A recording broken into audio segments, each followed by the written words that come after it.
8. Yeah, got really good for a while. Hey, 5 o'clock, I'd like to call the meeting of the water. Okay, it is Monday, June 10th at 5 o'clock. I'd like to call the village trustees to order for this joint meeting. Are there any additions or deletions from the agenda? No, but I'd like to change the presentation to the personal policy first, followed by my presentation, if that's okay. Okay, so under presentation, just personnel and then, Yeah, the personal policy way, so like me, and then okay. Trustees, any other additions or deletions? Moving on, citizens' comments. Are there any citizen comments in the room or on Zoom? We've got all 10 of us in one place. This is your opportunity. Okay. Then let's move on to discussion, IT update. Okay. yeah. So as both boards know, last year we contracted with the town of Hanover, New Hampshire, to provide IT services for the municipality. We're going on to year 2, July 1. We tried to set this up probably last September, and timing just never worked out on either one of our parts. So we have Alex, who's the town manager of Hanover, here today to kind of give us a quick presentation and answer any questions. But I'll just say on my end, it has been a great help to have them involved with us. As the board's aware, in the past, we just had a consultant, which caused a few issues. One, we never could budget for it because we never knew how much it was going to cost because it was an hourly rate each time we called them. Second, there was a concern about using them because we didn't want to charge the money. So department heads would spend their own time trying to fix their laptop, trying to fix an email issue, potentially getting viruses and all that fun stuff. And third, there was a lack of oversight and planning because it was kind of ad hoc who would call him, who was in charge of him. So despite him doing good work, I felt it was nice to have kind of more reliable service set up, what we budget for. So it's a set cost, so it doesn't cost us any extra money if we call them 1 time a day or 10 times a day. There's been 2 gentlemen that have been very helpful with us. They set up a workflow, so we have issues, we can actually just go online, submit a ticket, and then they can work. They've come out here numerous times, anytime we need to. They help with EEI and the work there. They're helping us prep for a new employee. So I found it very helpful, very useful, makes things for us a little bit easier throughout it. So I've been very happy. With that, I'll turn it over to Alex. You want me to come up here? Yeah, it'd be great. Thank you for having me here. I appreciate it. I know we wanted to get together, as Eric mentioned a little while ago. I just brought a couple stats that my folks from the IT department gave me that I can just read out if it's helpful. And then I'm happy to share a little bit about anything else that you'd like to ask about, or anything else that I can kind of help inform. So a couple of the kind of work activities from the last year, and I'll just say too, from my perspective as a town manager, but also from my IT director and our IT specialist perspective, they've really enjoyed coming out here. Obviously, it's always kind of interesting for folks that find it interesting, like getting into a new organization, figuring out what the issues are, trying to help people kind of get onboarded and all that. And so they have enjoyed that and have appreciated working with all the staff that they have worked with. So we brought 45 desktops and laptops sort of into a more managed ecosystem. I mean, that includes also getting antivirus installed on all of those computers, and setting up software so that they can actually remote in and troubleshoot certain issues remotely, so they don't have to come out here. Hanover does provide, we have a dispatch center, a regional dispatch center that's run through our police department. We provide 911 dispatching and after hours dispatching for 22 towns in New Hampshire and Vermont. And so this was sort of a kind of a natural follow-on from our perspective, because we have a lot of sort of shared regional infrastructure in place already. So we brought 45 computers into that kind of ecosystem. We got, I know we got a new laptop for Eric, a new desktop for the fire chief, a new computer set up in the dispatch center as well. We got 3 new Toughbooks set up in different police cruisers. We got 5 that were set up in as part of an energy efficiency program that I'm not super familiar with, but I'm sure Eric is. And I know we set up some copiers and printers for the listers and for planning as well. And we processed a couple dozen help desk tickets and requests for service, troubleshooting issues things like that. And so I think part of, is sort of responding to questions, concerns, troubleshooting, but part of it is also, I've worked in a couple different towns. It is helpful coming off of as a sort of situation that you all were here with your IT before, having a fresh set of eyes come in and kind of like give you a little bit of a sense of where things stand. 20 or 30 years ago, obviously it wasn't as big of an issue, but like pretty much everything we do today runs through some sort of piece of hardware or software. And so if those things go down, it can obviously really complicate operations. And there's obviously, of course, liability and things associated with, hacking and stuff like that as well, which happens more than I think any of us would like to think, including to municipal governments and to police departments. So I know Corey Stevens and Michael, our two IT folks, have just been really happy with everything. Like Eric mentioned, the way that we set up the contract, and I'm sure you all reviewed the RFP and the response that we provided when you all selected us about a year ago. But that unlimited help desk piece was actually really important.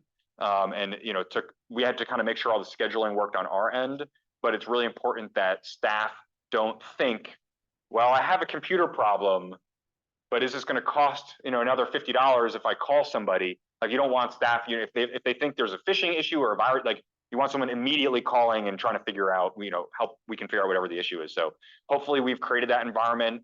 We are, we're interested in renewing, for additional years. And if there's feedback that I can take back to our IT staff, things that we could do, I'm happy to do that as well. But happy to speak to anything helpful, Bill. One thing I'll just add too is we're starting to work with them on kind of revamping this room and what we can do meeting wise and make it more efficient, better. So that's kind of a long-term goal we have with them as well. And if it's so we haven't talked about that yet, Eric, but we have two Zoom rooms that we set up in our library and that our IT did, and they are like is cameras and microphones and speakers in the ceiling and walls, and I'm sure some of you have seen that in some places. And so it allows our library to do like really like well integrated public meetings, and so stuff like that is also stuff we're happy to help with.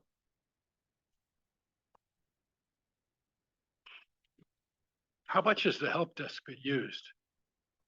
Pretty significantly, I've used it a lot. I had to be trained on it first. I kept on calling them and emailing them, and they had to redirect me to the help desk. But I use it significantly, and other employees use it as well. We could get a number for how many times we've submitted tickets if you'd like. We've got about 24, I think, tickets, but many more emails and phone calls, which I make the same mistake with my IT department, which is not always putting the ticket in correctly and just saying, hey, can you fix this thing? And then they put the ticket in. So it doesn't track all of that. It's just the initial tickets that went in. So I would guess probably around maybe, I don't know, maybe 40, 50 like troubleshooting things, which if you're on like an on-demand or pay per time, you're probably paying more for the service just for the ticketing, not to mention all the other sort of proactive stuff, getting the computer set up. But we like ticket usage because it means that people are reaching out with questions. And again, that's the biggest thing. We started doing a phishing training program with all of our users where it's through our Outlook system, and it sends people like fake phishing messages. And if you click on one, then you kind of get moved into this other pathway where you kind of you have to do a training. And I'll say it is shocking.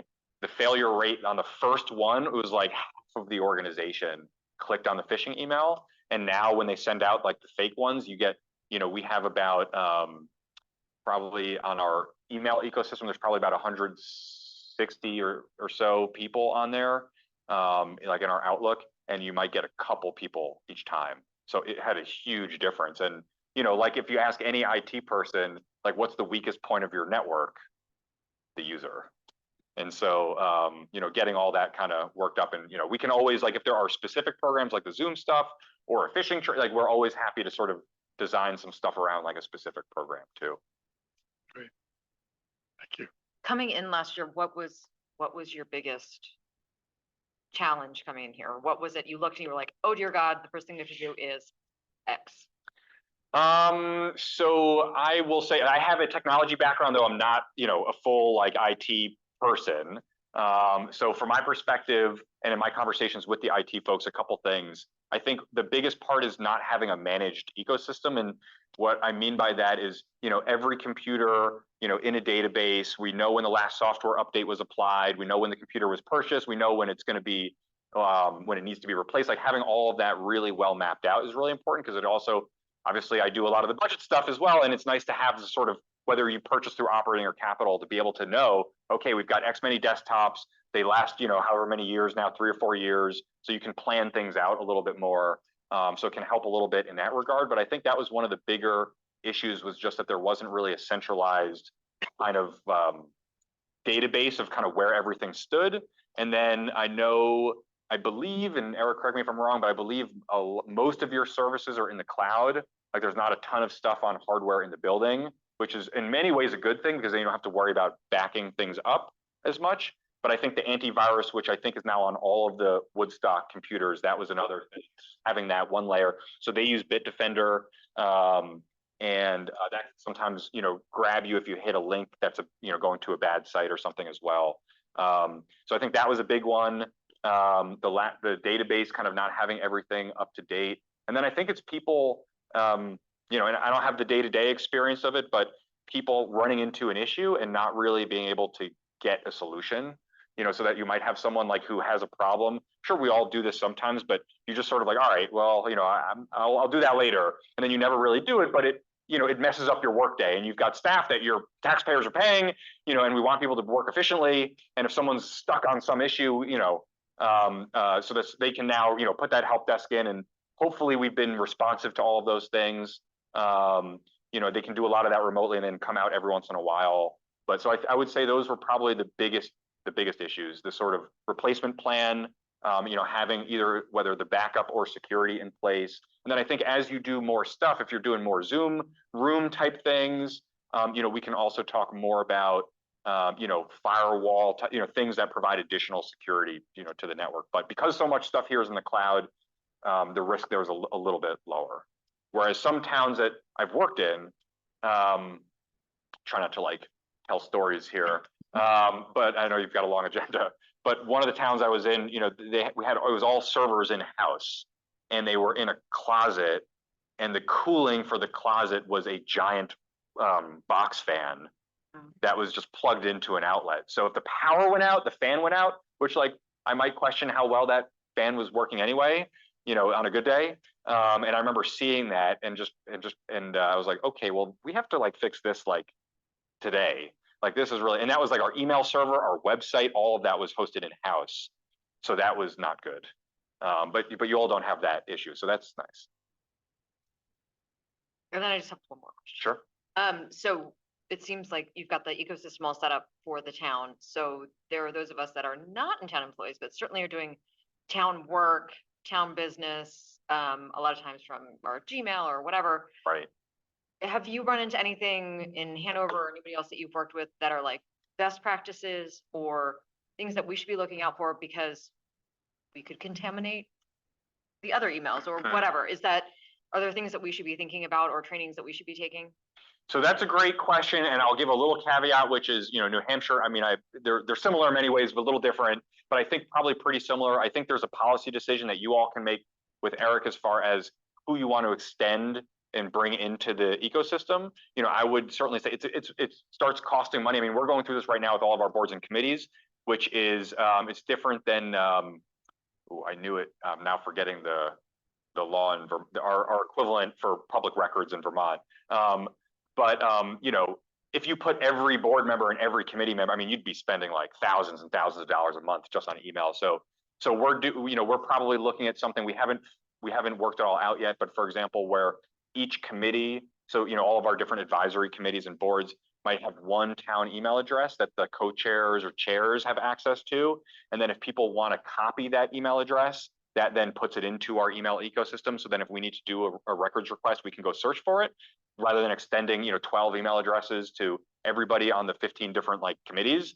I think that's something we could certainly, if you all wanted to move in into that ecosystem, we could certainly help with that, like as far as setting up email addresses for all the board members. And from a phishing and security standpoint, it is a good idea, even beyond the record stuff, because one of the sort of phishing attacks is if you have a personal email right, the town has no way to control, your password could be password. Hopefully nobody's is, but, it could be that, yeah, right, whoops, sorry. And that means that if your email, and I've seen this happen in other, it has not happened in Hanover, but it has happened in other towns I've worked in, where someone's personal email address gets hacked, and then it gets into basically your address book and sends out stuff to everybody. So then what happens is employees or somebody in the town environment is getting an email with your name on it and saying, oh, I need to, and it's usually like, I need you to look at this budget, it's something that sounds like urgent or something. And then people, don't even think to look at the email address and see that it's a Gmail. But if you're using personal email, basically it just increases the risk. Because right now, our select board was in personal emails up until a year ago. We moved everybody into our Outlook system, which helps with calendars and documents stuff too. But now if someone gets an email from like a board member or an official and it's from a personal account, and people do it now, it's actually really nice. I mean, people will, bring their phone over and say, does this look legit? And I'm like, it does not. And so it's really nice to have that like extra layer. And we could definitely help give some advice on that. We could cost things out. Give you ideas. If you say, okay, here's a plan, you say that's too expensive, we could think of alternatives, for example. Thank you. So we're happy to do that, yeah. Other questions, comments? I'm just curious from, like, obviously there's like the device management and the ecosystem. Are there also like business application recommendations in terms of efficiency that you would recommend or like have your eye on for us? Obviously knowing that New Hampshire is different from Vermont and maybe our needs are different, but wondering if, seeing as you are also in municipal government, there are tools we don't know about that we could use for some of our departments or systems, currently. We could totally have that conversation. I think I would say there are tools and applications, especially in Outlook, that are really useful. I think there are some that are less useful. And I would say, and it's easy to go down a road where you like spend all your time, especially it sounds like maybe a couple of you work in with some tech related stuff, like, like Microsoft has like 4 different project management tools. There's like Microsoft Task, Microsoft Planner, Microsoft Projects, and they're all different and they're all, so one of the things that we could certainly do is work with Eric to identify like if there are efficiency improvements there and say, okay, here are the tools that are out there. We could then sort of, because we do a lot of stuff in our Outlook ecosystem, we could say, here's the products that Microsoft offers, here are alternatives. One of the ones that are starting to be talked about more are the generative AI, like ChatGPT related things that we're just starting to like use a little bit. And we're going to put a policy in place that limits that usage to kind of certain things and requires, like if you're creating original content, but using ChatGPT, that the employee discloses that if they're, so, I mean, I don't know how teachers and students are dealing with this today, like in K through 12, but so there are some things like that, but also, like, for example, ChatGPT, extremely useful. I would say I'm an okay person with Microsoft Excel, but some of the really complex stuff, like I just don't know how to do. And I've like done really complicated things with Excel by troubleshooting what I'm trying to work on in ChatGPT. So they're not producing any content, but it's basically a better version than Microsoft's help system, which I find very sometimes more confusing. So I was trying to run some analyses for an HR project for our select board, and I couldn't figure out how to do the formulas. And I go into chat, it's like, do I do this? And it gave me 3 options. And I tried one of them and didn't do it quite right. I put it back in and it corrected the formula, and then I put it back in and it all worked. So things like that are really nice because, again, if someone's banging their head against the wall trying to figure something out, or they're going to another employee and they're spending 30 minutes trying to figure something out, and you can just do it in 2 minutes online. I mean, that could be a nice thing. And so anyway, there's things like that we could definitely do. I would certainly recommend, just off the cuff, obviously beyond the email, just the document collaboration and the calendars, and people really using calendars well, putting in, if you use the appointment feature where you can set blocks of time, which sometimes some staff know about, some don't. So you can say, okay, I'm available for meetings for these 4 hours, and then people can just go book time on your calendar directly. So there's like all these different things, and we're happy to brainstorm, happy to provide any advice, costs, alternatives, stuff like that. there's some good options there.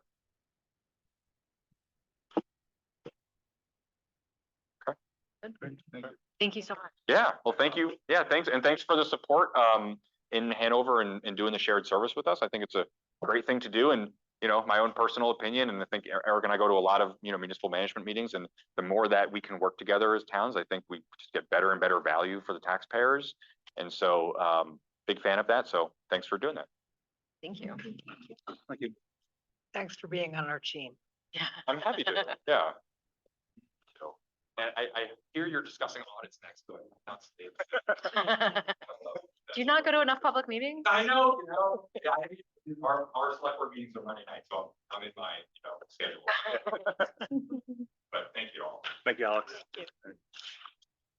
Item on the agenda is a vote on the Vale Field agreement. Yep, so, been a long-standing agreement, verbally, I believe, that the rec center would, do the maintenance of Vale Field and use it despite it being village property. On the assumption that in the town budget, money we allocated to the rec center. I thought it was important to kind of codify that into an agreement, legal document. So I worked with Gail to kind of put something together. I know some board members have mentioned some changes, edits and whatnot that we can get into. But I thought it'd be important for both boards to review and vote to make sure we have it kind of set up the way it should be. To make sure that beyond this board and beyond me, you know, there are agreements in place that people can revert back to. I have a question. Yep. Under 2 responsibilities of the town of Woodstock, what does shall provide necessary support to the rec for Vale Field management? So that's a great example is we had DPW out there a few weeks ago to move some stuff off the river Okay. that they need help with. So kind of big projects we go out there and help them with. Okay. But the day-to-day stuff, they take care of it. Or replacing that bridge? Yes, exactly. Things that they can take care of, they do things that need larger help, but we're there for it. Yep, Susan, then. Yeah, and as I emailed you, I think we just need to be consistent and say WRC instead of RAC. Yep, I have those on mine that I'll update afterwards, yeah. And Laura, I think you wanted to move the 4th bullet point under number 1 to number 2, correct? It just seemed like, that maybe the 4th point under 1 and the 3rd point under 2 were The the same, same. yeah. But I also would like to add a provision for the rec giving us or the Woodstock Recreation Center giving us estimates maybe on a regular basis so we can make sure we're like budgeting appropriately.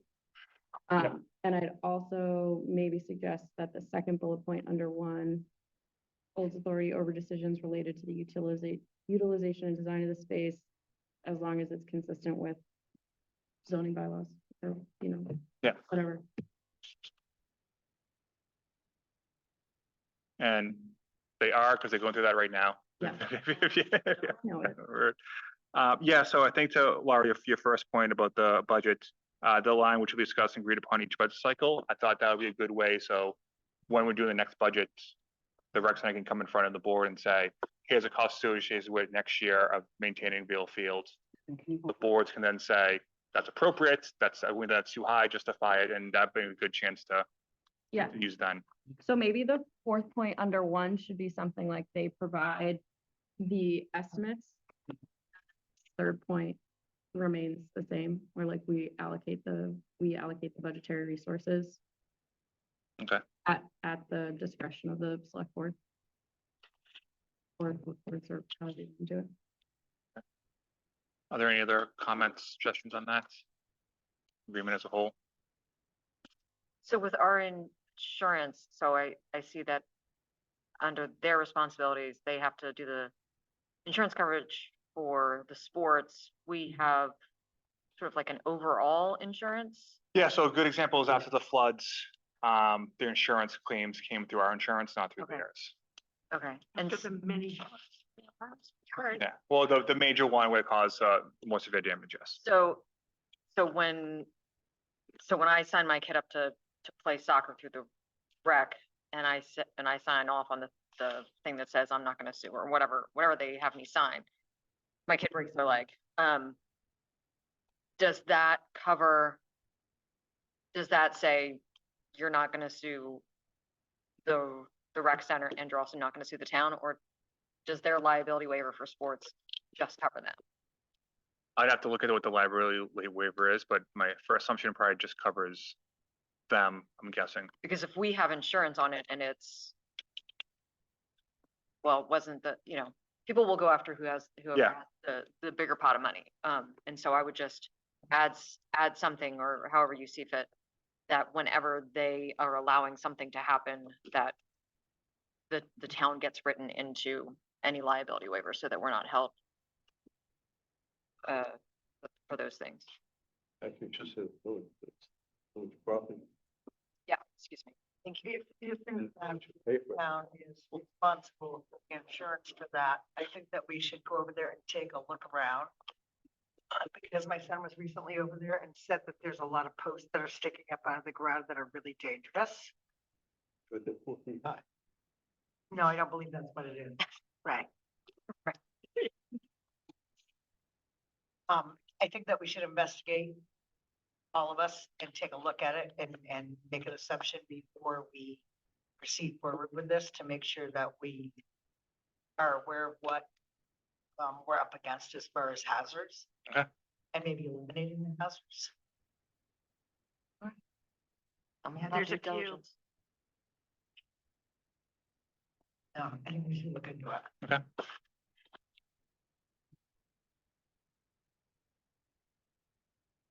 Trustees, you all have anything else on that? Select board. Frank? No. So if those changes are made, are you happy to sign it, or do you want to come back in front of the boards after those changes are made? I mean, ideally, I'd like to see it all updated. Okay. Of course I would. Laura's nodding too. I'll host everybody. Everybody can get coffee at my house.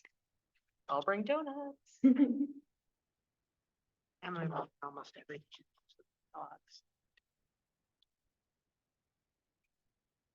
Field trip Meeting. We don't pass outside. Anything else about? No, I'll make those changes. Do you know when, I just off topic, do you know when the bridge is gonna be replaced? No, it's been postponed until we get the new director of public works in. That bridge, the property would. I believe so, yes. It is. It is. Next item on our agenda is audit review of the town and the village. So Tyler is on Zoom, who is the auditor again this year. So I don't know if we want to do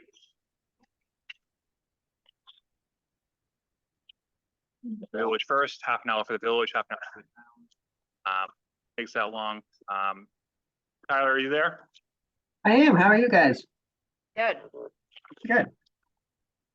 So we'll turn it over to you. All right. Well, thanks again for having us back. I had to really refresh my memory before this meeting and say, okay, what all happened with this audit?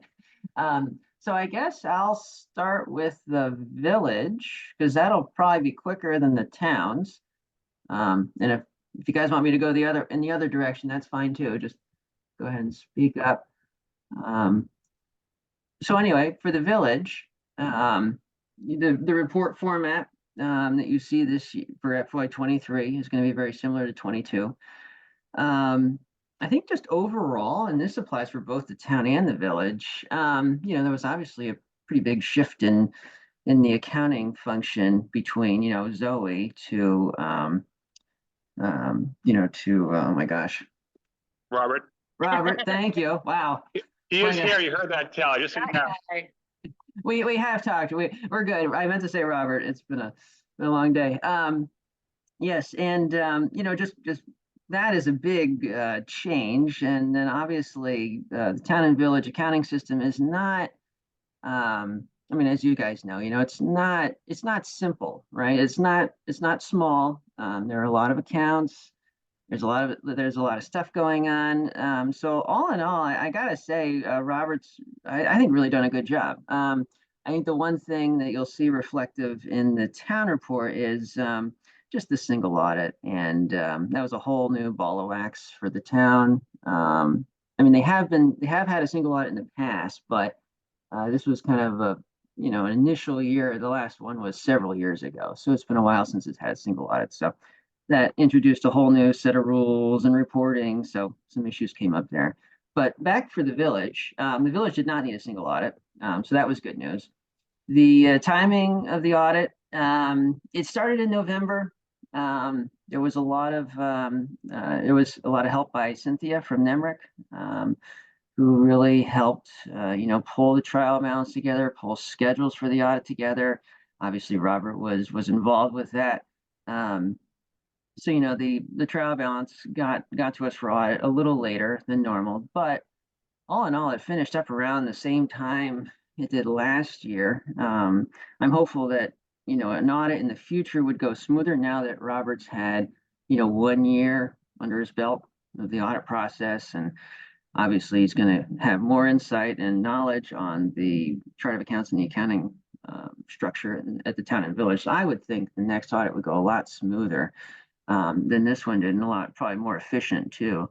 But as for the village, there really weren't any new changes to accounting standards that applied to the village. We did have a few proposed audit adjustments, but nothing out of the ordinary. There's always some activity in the permanent fund that has to get recorded in Nemrick. The inner funds, just the way the town and the village are set up, they're all in one general ledger and not split out between two different ones. So there's some activity that just has to get broken out for reporting. That way you separate the town activity and the village activity. And record amounts due to and from the village, since the cash is all pooled in the town's general fund. So that was, an audit adjustment there. There was some activity that we proposed for the VEMR's pension plan, just updating that information based off of actuary reports and auditor reports from the state. There were a couple of adjustments with relation to cumulative depreciation and the related depreciation expense. That was just based off of the schedules that we got from Robert and Cynthia. And the accrued compensated absences, that was just a small update there to match up with the schedules that we got for the audit. So all in all, the village went pretty smooth. No findings to report. No significant difficulties. So all in all, I would say the village audit went pretty smooth. And I'm happy to go into more details with the village if you want, or I can just jump straight to the town. I'm not sure if folks have questions. I'm happy to dig in or issues. Jeffrey, I've got a question. Please. I've got a question in terms of revenue sources for the village.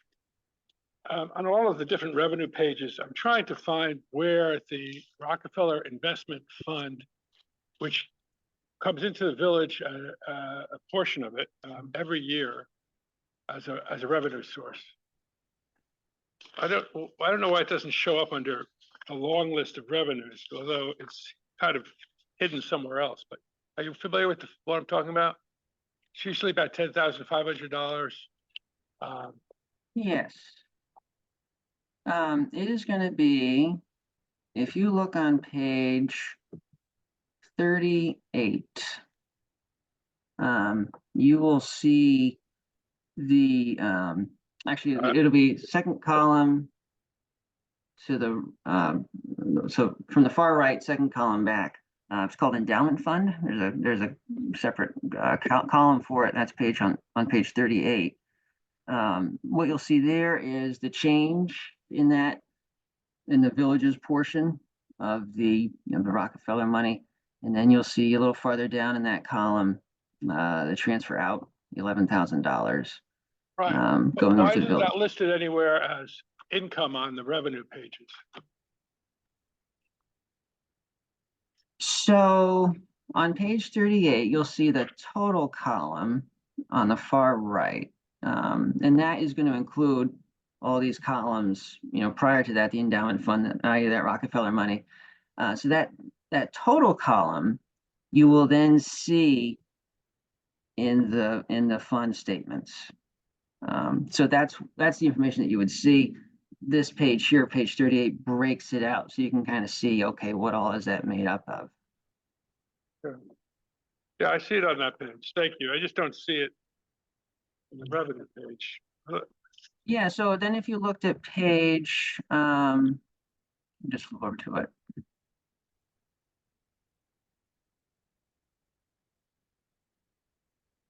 If you look over to page 16, you would see the permanent fund, if you will. So that column is going to match the total column of that schedule that we were just looking at on page 38.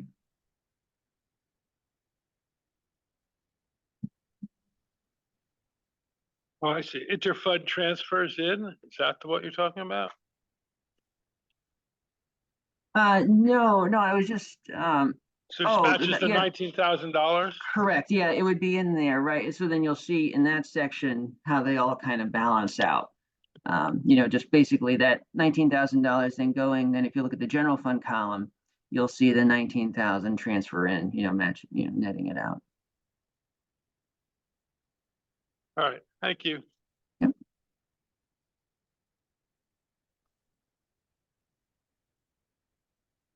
Trustees, any other questions?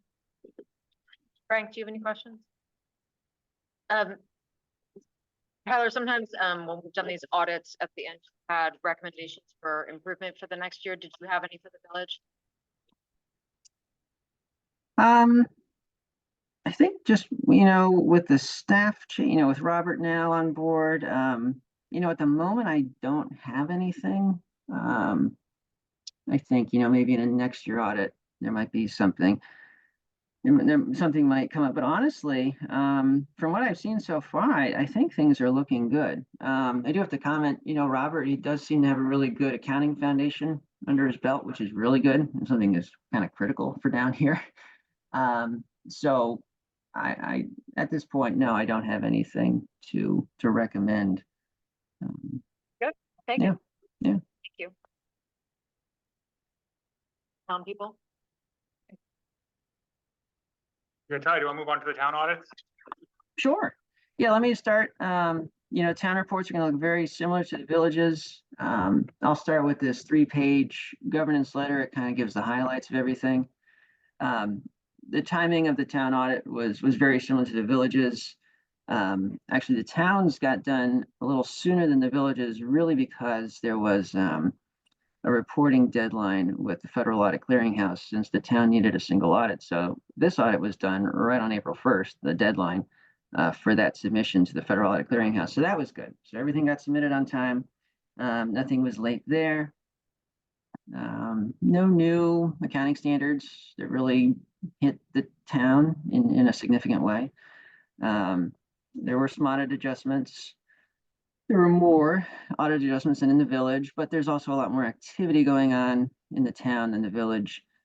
And in terms of what all we propose adjustments on, it's really pretty similar to years past. Permanent fund activity, just getting that activity matched up in NEMRIC with the supporting schedules that the trustee maintains.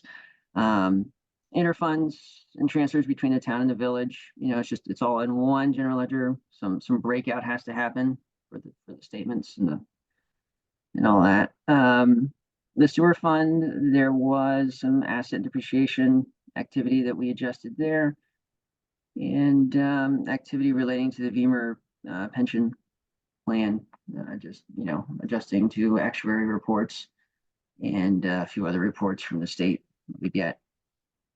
That pretty much is a significant, those were the significant adjustments in the town. We did adjust some of the ambulance activity, but that wasn't anything crazy. The ambulance activity is tracked in a separate system from NEMRIC, so normally, historically, the two systems do not talk to each other. So some adjustments have to get proposed normally to just match the two systems up. So that's really why that's happening. And you will see that the town needed a single audit for fiscal year 23, which is definitely a change from years past. I think the last single audit was, I want to say fiscal year 17. That might not be correct, but it was a while ago either way. So this was kind of a new thing. Then of course, Robert being new, so he had to go through the single audit. So that was a whole nother curveball. So we did have some findings in the town that you'll see here on the last page of this governance letter, just kind of summarized. I'll flip over to the actual findings that you'll find starting on pages.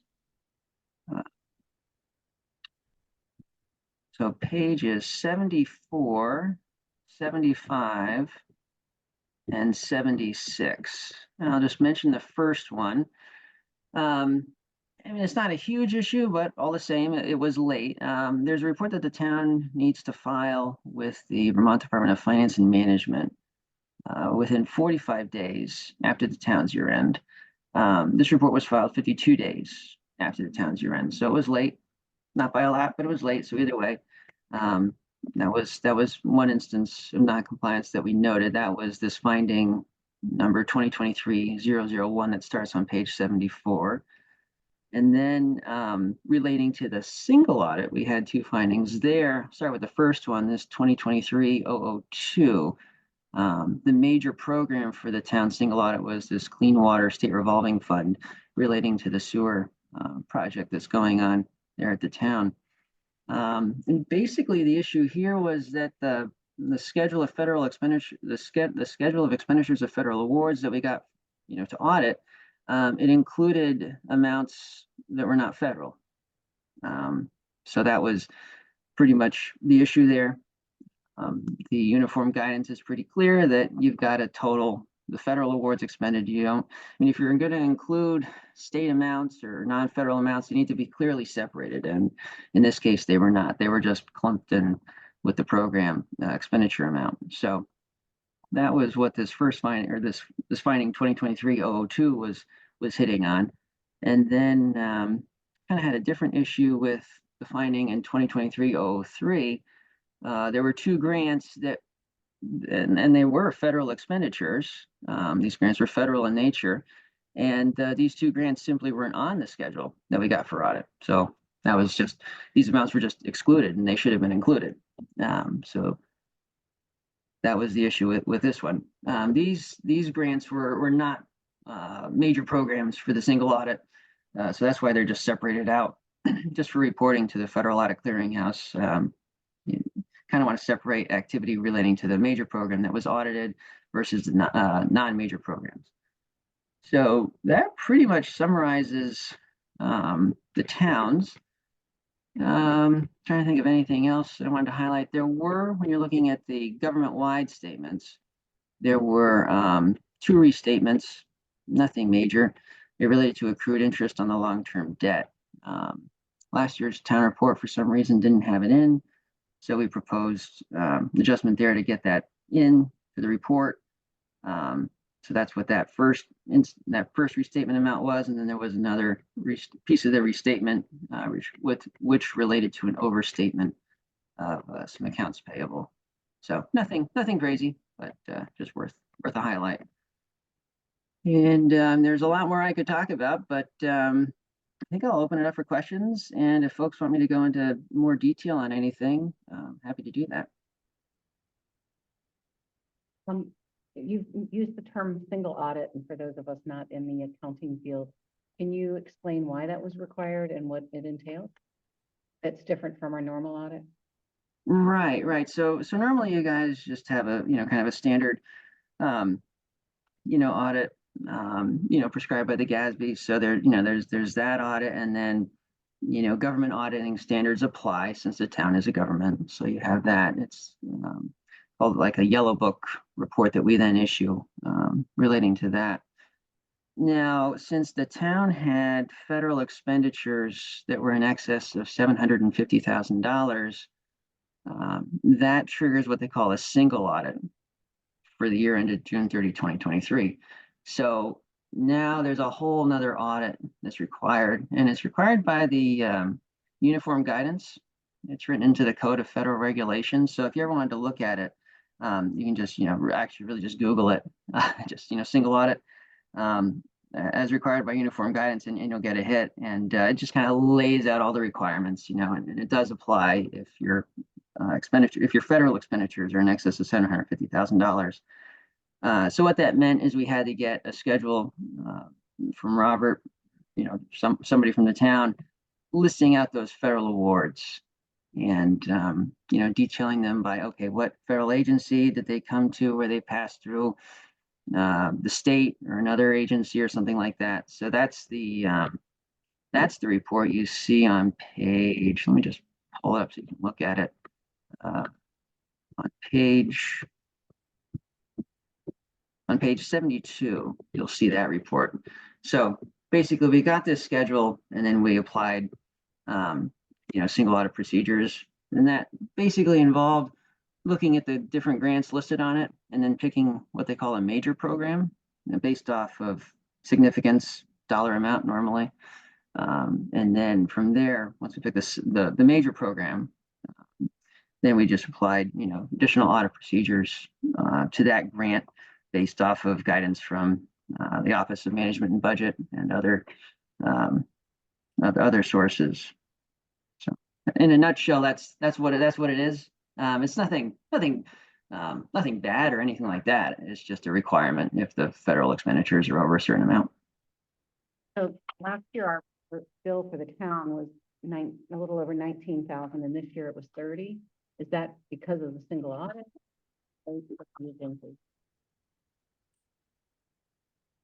So the fee,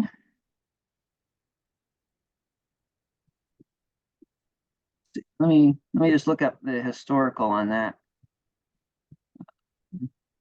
There's definitely going to be an additional charge for the single audit because it's a whole nother audit that we have to do.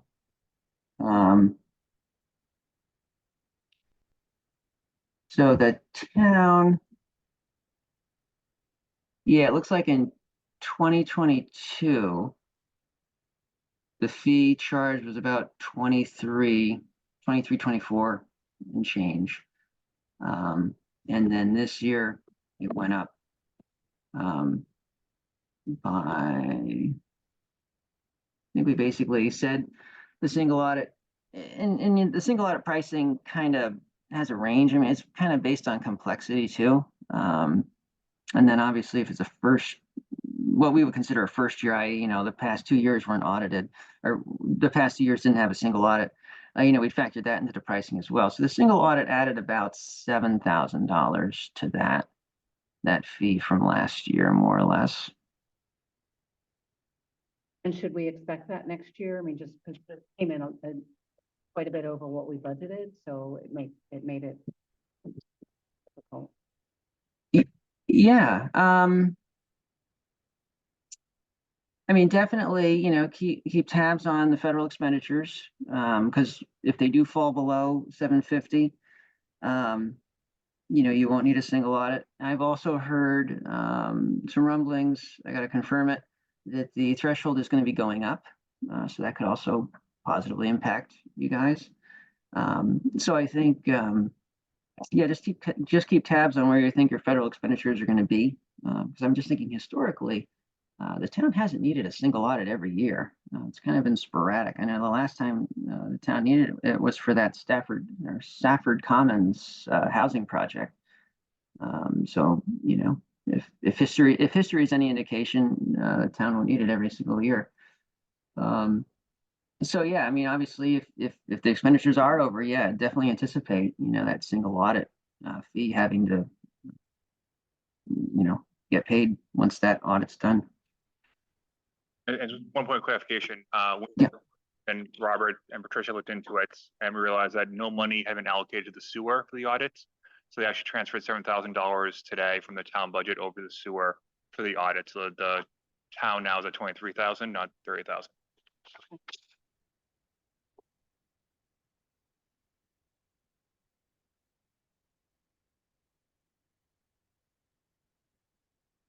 Are there any questions from the select board or the trustees?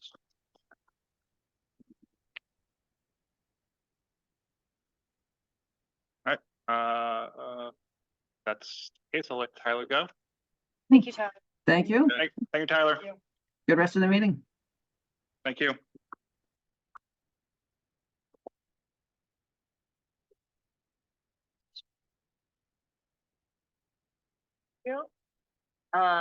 Next, we're moving into an executive session. So I'll consider a motion to enter executive session under one BSA 313A1A to discuss personnel matters. So Is moved. there a second? All in favor, say aye.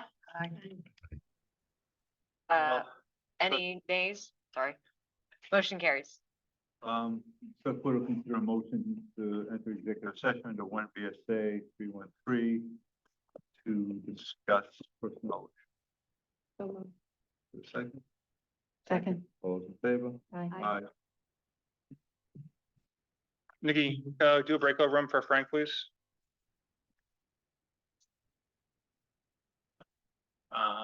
You want us here? Where do you want us? Log in, maybe the back room quickly.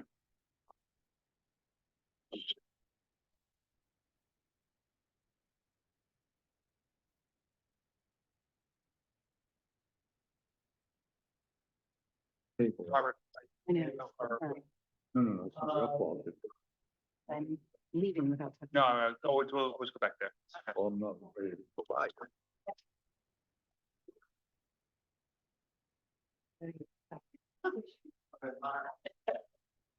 Thank you. Thanks for making us look good. I figured that out. I hadn't even know.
Oh,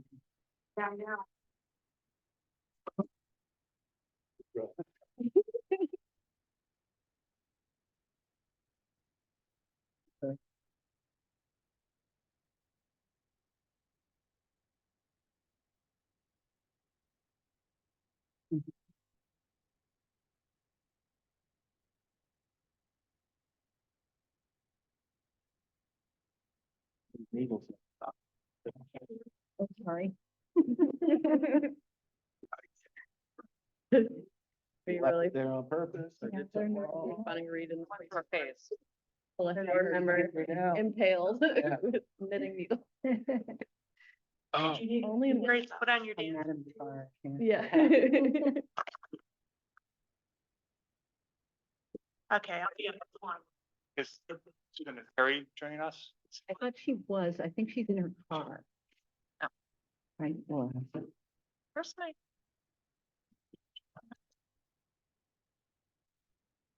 I mean, yeah. Okay, so we're out of the executive session. On to presentations. Our first one is the personnel policy presentation. There's a man at the podium. Don't know who he is. Eric Duffy, municipal manager.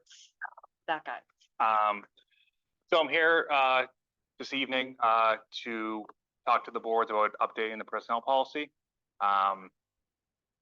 We'll get into kind of the ifs and buts in a second, but I do want to thank Nikki, who did a lot of the work on this. She spent a lot of time talking to VLCT, talking to other communities and trying to figure out what should be included in this policy and what cannot be included in this policy. Part of what someone will say later on is this is not the policy I want. It's a policy I could put together this time. Similar to when I present the budget to you, there's obviously more I want in it. If I had all the time in the world to sit down and do this for a month and a half, I think we have a very different policy in front of you. But as we know, time is limited here. So this is what we could put together over the course of an entire year. So history of it, this policy was created in 2020. It has not been updated since. It has not been looked at. I'll be honest, when I came in February, most of this was not even being followed. It kind of just existed as a personnel policy, but besides some of the vacation, sick time, it was mostly ignored or not even talked about. Since this policy was created, all the union contracts have been updated.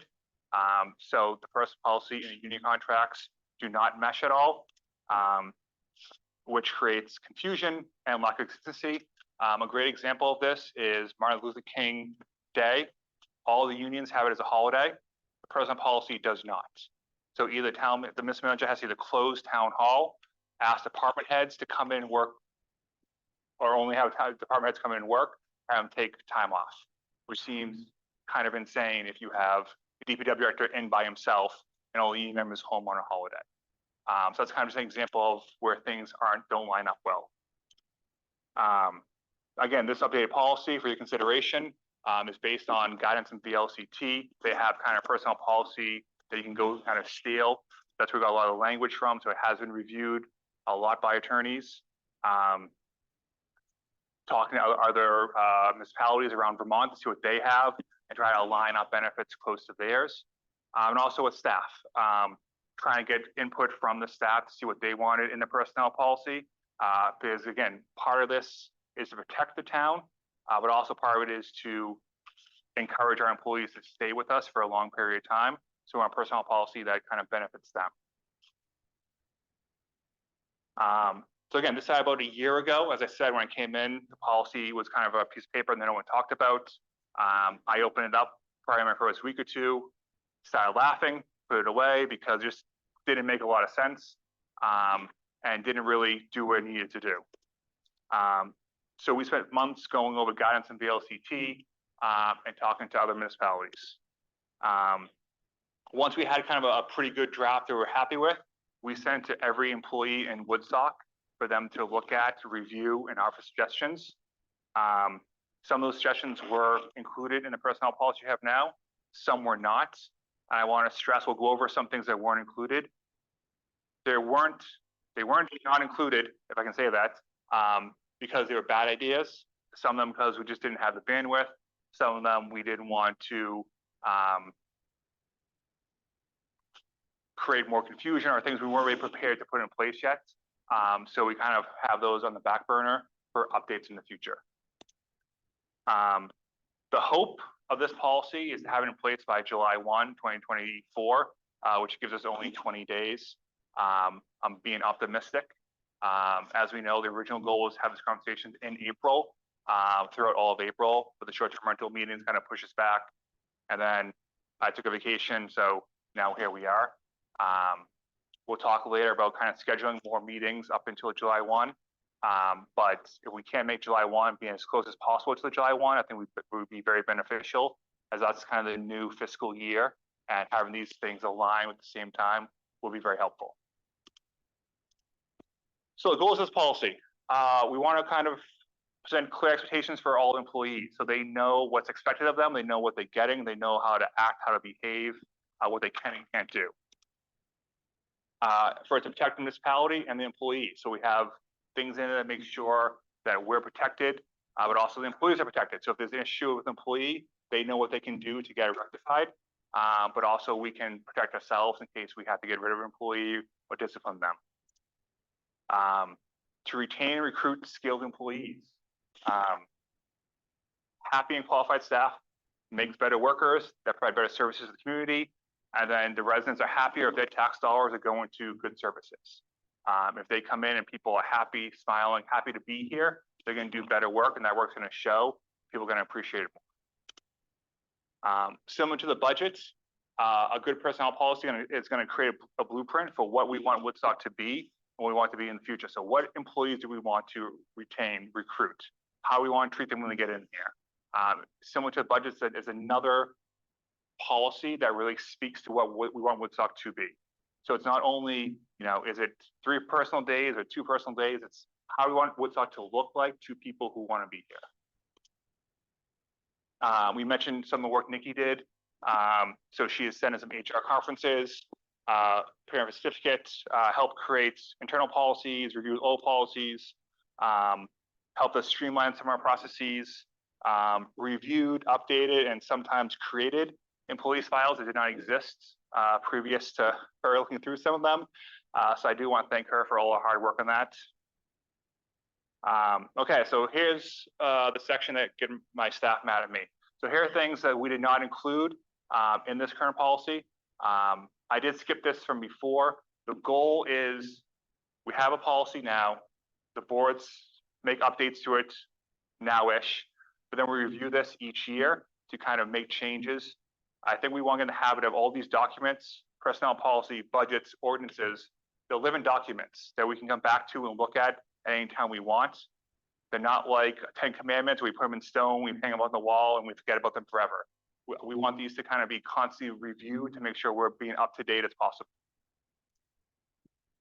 So one thing that we talked about was having town meeting day as a holiday. Some municipalities do have this. So on town meeting day, usually that Tuesday, town hall is closed, so employees can either participate in their town meeting that day or at their one at home. For me, on town meeting day, I worked from home in the auditorium in Bethel, so I attend Bethel's town meeting, then came to work. I had that benefit with some flex hours because I work all the time. Most employees don't have that ability. So this was discussed, decided not to include it in this year, but there it is. Another one's unlimited vacation time. So this is very popular and for the private sector.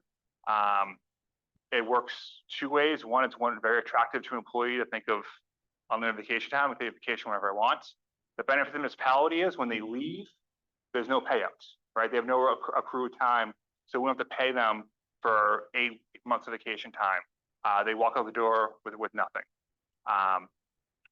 We did not do this. We have a lot of employees that have built up vacation time already. So how we transition them away from that would be very difficult. Second, you need very strong department heads that are willing to say no to vacation time. You need employees who are not going to take advantage of it. So an idea that got thrown out there is not included, but we talked about it. Comp time. So this would not be paid comp time, but what it would be is if someone has a night meeting like Robert's here tonight, he would gain 2 hours of comp time that he could use within a time period, let's say a month or 6 months, to maybe leave early one day or come in late one day or take a longer lunch one day. Again, an idea that got talked about. It's a good way to kind of help ensure work-life balance. To saying someone, you're gonna be here late tonight, coming late tomorrow, or leave early Friday so you can spend more time with your family. Again, not including this personnel policy, but something to think about. Lump sum vacation. So again, the way we work is you get accrual each month on your vacation. A conversation we had was, could you do a lump sum? So day one, you get your 3 weeks vacation or your 2 weeks vacation. We weren't sure if we could even do that in our accounting system, so we did not look that far into it. But again, another idea. This is another one. Different accrual timeline, so vacation sick bonus. So one idea that got brought up is if you see the personnel policy now, we kind of split between 1 and 5 years, 5 and 10, 10 and 15, 15 and 20, 20 and 25, which is the standard way you do these things in most municipalities and a lot of businesses. This idea got brought up was, could we spend time and figure out what's kind of the time when most people leave their job? Is it 2 years? Is it 3 years? Is it a year and a half? Is it 4 years? If you find that kind of that time, is that when you change the benefits? So instead of waiting the 5 years, you said, okay, people leave the job normally 2.5 years into it. So at 2 years, we're going to give you more vacation, more sick time. Again, something we didn't have the time to look into, but again, an idea that we should consider going forward. Paid parental leave, dependent care reimbursement. 2 more ideas got brought up, and these are 2 things that we just didn't have the bandwidth really to kind of dig into and see the cost benefit of it, whether it be useful, get all the information. So I didn't want to present something to you that I cannot fully explain and tell you what that would mean for us. So again, that's why it's not included. But again, things that could be very beneficial to our employees. So before I move on, I just want to make clear that I have suggested a personnel policy for the boards. You have free will over that personnel policy. So if any of these areas you think are a good idea and you want them included, you have that power as a board to include them. We can get more information for you on any of them, but you have free will when it comes to personnel policy. I may regret saying that, but possible. So some additions to policy. We include definitions to kind of just let people know what we're talking about. A review with me and the boards on this policy yearly. Kind of employment practices. So when there's open position, internal transfers and promotions, hiring, personnel records, exit interview process. We've started doing exit interviews. They've been very valuable to get people's insights into working in Woodstock, because as they're leaving, they're a little more willing to speak freely. So it's a great way to kind of get what they think about working for Woodstock is like. I'm not going through all of them, but you can see kind of all the stuff you have in front of you: conflict of interest, fraud, reasonable accommodations for nursing mothers, telecommuting, outside employment, productivity, update computer system policies. So really trying to fatten up this policy and kind of cover as much ground as possible. So now we get to the good parts. Increased benefits. So these are the kind of the major changes you'll see in the personnel policy. So you sit down with the one you have in front of you and the old one. These are things we want you to focus on. Going from 1 personal day to 3 personal days. Currently, every union except for the fire union has 2 personal days. Our personal policy still has 1. The fire is going to be renegotiating their contract this year. My assumption is they'll ask for at least 2 personal days. The 3rd personal day is a very, very small way to help combat burnouts in town hall and throughout the municipality. Personal days do not roll over. So if you don't use them, you lose them. So people will use them where vacation time, you get paid out when you go. So people may not be as willing to use them. So giving someone 3 personal days is our way of saying, we want to make sure you take some time off for yourself. So it's a good kind of way to kind of encourage people to take care of themselves a little bit more. Moving holidays, so increasing 3 paid holidays from what we currently have. So one we talked about is MLK Day. That'll put us all in line with all the unions. So now the department heads would fall under the same policy as the union when it comes to that holiday. Next is Juneteenth, which is now a state holiday. The governor signed it, I think, 2 weeks ago. So this will kind of put us in line with state holidays to make sure we kind of mirror the state on that. The third is Indigenous Peoples Day. To kind of show that, as I talked about, what do we want Woodstock to be? What do we want Woodstock to look like to Tellside people? By having this holiday, it's a way to show that we are an inclusive community that cares about other people, not only for our employees, but also for other communities as well. Some changes on vacation accrued leave time. So right now, when you're hired for 6 months, you have no vacation time. I think that was done kind of, that's your probationary period. But when people see that, it kind of really freaks them out. And then 5 days for the first year, then 10 days going that. So the new one kind of throws in an extra day, extra week, a little bit earlier. And full transparency, Nikki did this, but this would benefit me. So I'm going to say that out loud, that I'm not trying to hide anything. I would get an extra week of vacation on this. So just everyone's clear on that. Blame Nikki, not me. But again, it's another way to show employees who stay here longer that they have more time off to kind of really encourage them to stay. And one thing I should say with all this too, I should have said this earlier, when I'm talking about all these hours, it's based on 40 hours. When we start talking about the fire department, EMS, we're going to make some changes because they don't work a 40-hour work. They work sometimes 24 hours a week or 48 hours a week. So there will be some adjustments for them. They're aware of it, and we'll hash that out when the personnel policy is all set. Sick leave, same 12 days. After 5 years, you go to 18 sick days. Again, that's hopefully encourage young people to get here. So when they start families, they have kids, they need more sick time. Another benefit to keep them around for a little bit longer. Bereavement right now is 3 days. If you've lost anyone, 3 days is not enough time to go home, come back, and be ready for work. I lost someone. I was back in the office within 3 days, and let me tell you, that month of work was not my best work, right? Because you're not really thinking positively. You're just going through the motions. So this kind of allows us to have something horrible happen to you. Take the time you need. We'll make it when you come back. We'll be here for you. So again, just showing employees we care about them and care about the situation, and they're not just robots that do at work. They're living, breathing people who have feelings and emotions. In conclusion to the presentation, as I said, well, this is by no means a perfect policy, just like the budget was not a perfect budget.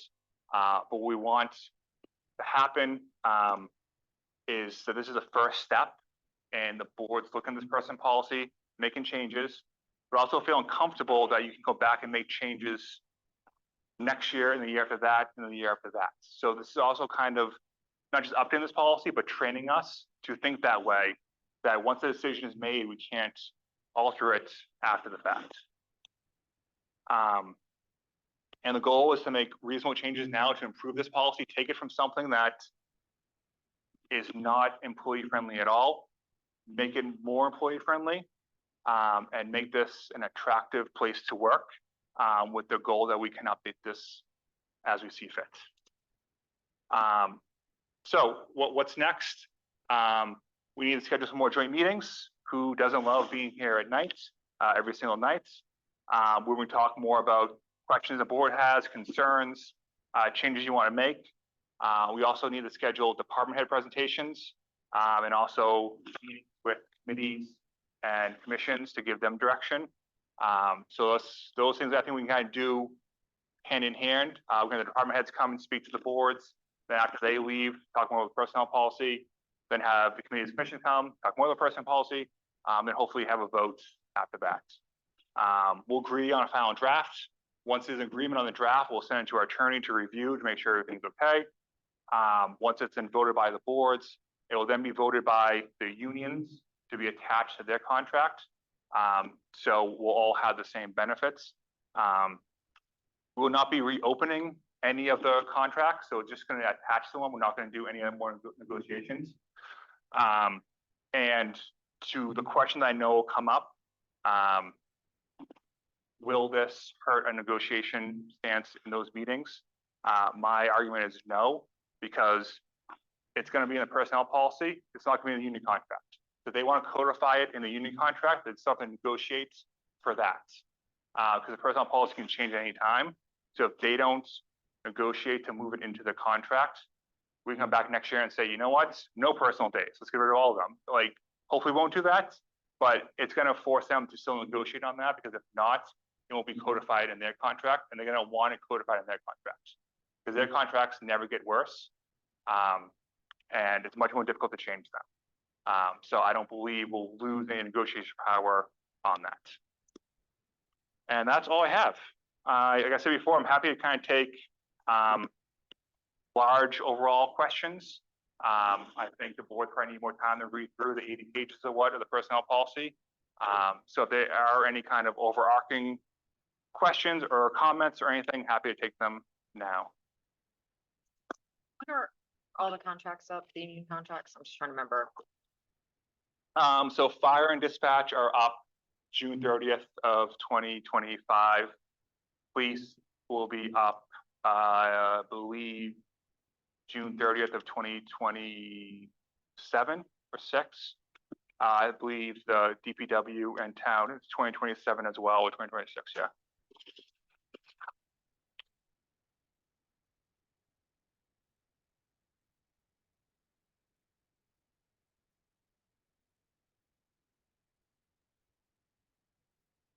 Nothing? Trustee, do you have any questions or? This- No. Frank, do you have anything? No, thank you.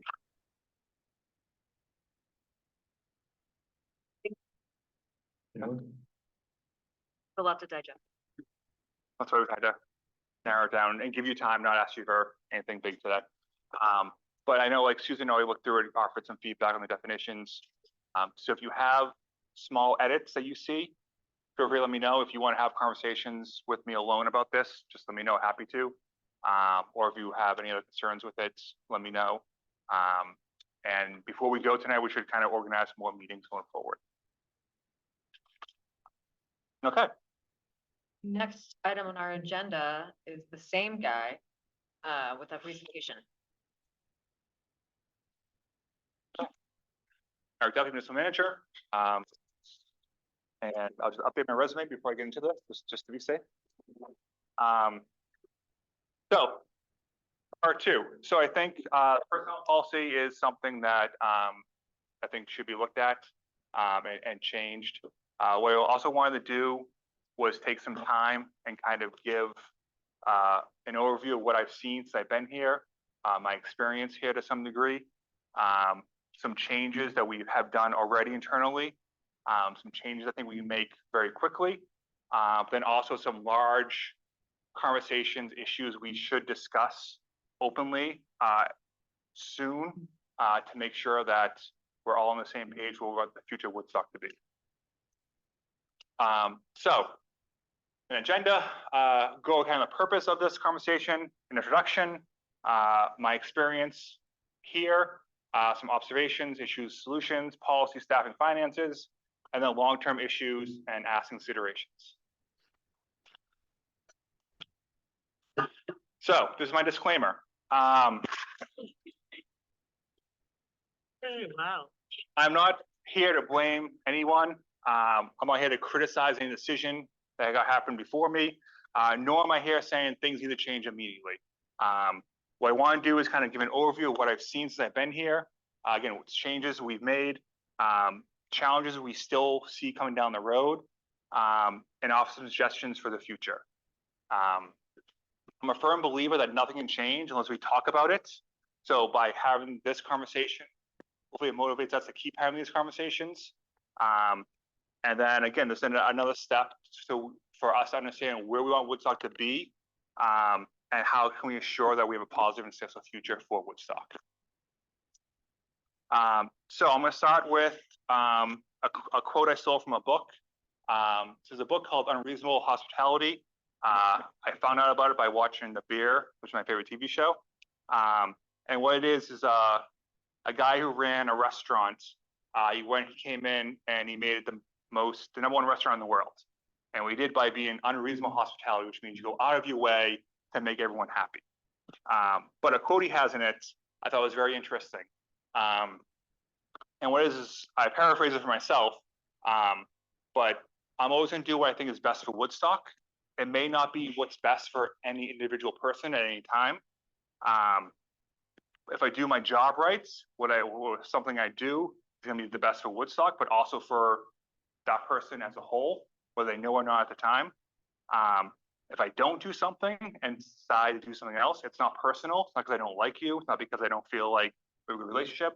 It's just that I'm balancing your ask, your request with everything I know, everything I have to decide, and then what I think is best for Woodstock. That could be saying, we'll get to that dirty trash barrel tomorrow because my guys need to sleep because they were out plowing for 24 hours. It's saying, I'll respond to that email about a bush in front of a stop sign because I'm in negotiations for a water company, right? Or it's saying, that's not a good request. We're not going to do that because that's going to hurt us. My goal is when I leave, first, not to cry, which is sometimes difficult, but to know when I get home that I did the best I could for Woodstock that day. So sometimes I have to make people upset, including board members. And my goal of trying to do what's best for Woodstock, each and every day. So let's play a little bit of a game. So when we think of Woodstock, Vermont, what do we think of? Magical, it's like a Hallmark movie. It's cute. It's for the gram. It's a great place to retire to, the way life should be, right? We've all heard these 1,000 times from us, from residents, from tourists, from everything. But when it's time to describe the actual inner workings of Woodstock, I feel very often we like to be Homer and kind of slowly fade away and not really discuss it. And I'm here to tell you that it's not great internally. And we can get into that, but the internal mechanism of the municipality of Woodstock does not compare to the image of what Woodstock is to other people. There's almost two different worlds of being out there on the green, hanging out, going to the stores, spending a night at one of the nice hotels, and then being here and looking through the financials, using our software, dealing with residents. So it's kind of two different worlds. And I think we have to try to make those, blend those things and make it a better place. So with that said, let's play another game. Does this sound familiar? There's rising costs for government services and education. I think we all agree that's true. Stable population. We're now increasing the population, which increases the tax per household. No real capital improvements have been done or really budgeted for. We really need to broaden the tax base, grow the grand list to get more money in and keep taxes down for people. People from New York and even my God, Massachusetts will find out about Woodstock and they'll want to either move here or visit here. And when they come, they'll either ruin Woodstock or enrich it. Some town planners even, which will help take the direction of the town in whatever way we want it to go, and help also reduce the tax burden residents. That all sound very familiar to Woodstock today. See, nodding heads, yes. I pulled that from a 1958 study. On So in 1958, a planning and budget committee got together and created a plan for Woodstock. And those are the things they said in 1958 that Woodstock had to look into. I'd say we're still kind of in the same boat on some of these things. So not much has changed in that time period. Things have changed, obviously, but the underlying issues that we need to face are still kind of the same. So let's get into it. I've been here for 16 months. I feel like in those 16 months, we've accomplished 5% of the things we need to do, the changes we need to make, to really get Woodstock to where I think it should be. We'll go through some of the things we've done so far, but it is a long road from here to where I think Woodstock needs to be what it should be. Just said that. Some of this is my own fault. I'm not perfect. I had some successes, but I've also had some failures. And it has been a steep learning curve for me. Coming into Vermont was much different than I thought it was going to be. What I encountered was much different than I thought it was going to be. So it took me a long time to kind of get my feet wet.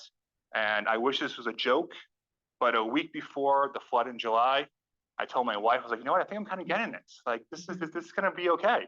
And then the flood happened. And, you know, I met with FEMA yesterday, so things are still going along there.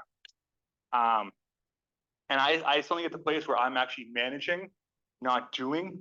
I do things, I work, I have projects, I have deadlines each day. And when I'm doing that, I'm in the weeds each day. I can't spend time on grants. I can't spend time managing staff, helping them get better. I can't sit down and do long-term planning because I have deadlines, I have commitments, I have fires that get out every single day. So that also has been a hindrance to me as well. Coming to Woodstock, as we all know, Woodstock had a single municipal manager for over 30 years. And then 2019, there's an internal interim manager, then external interim manager, then a full-time manager.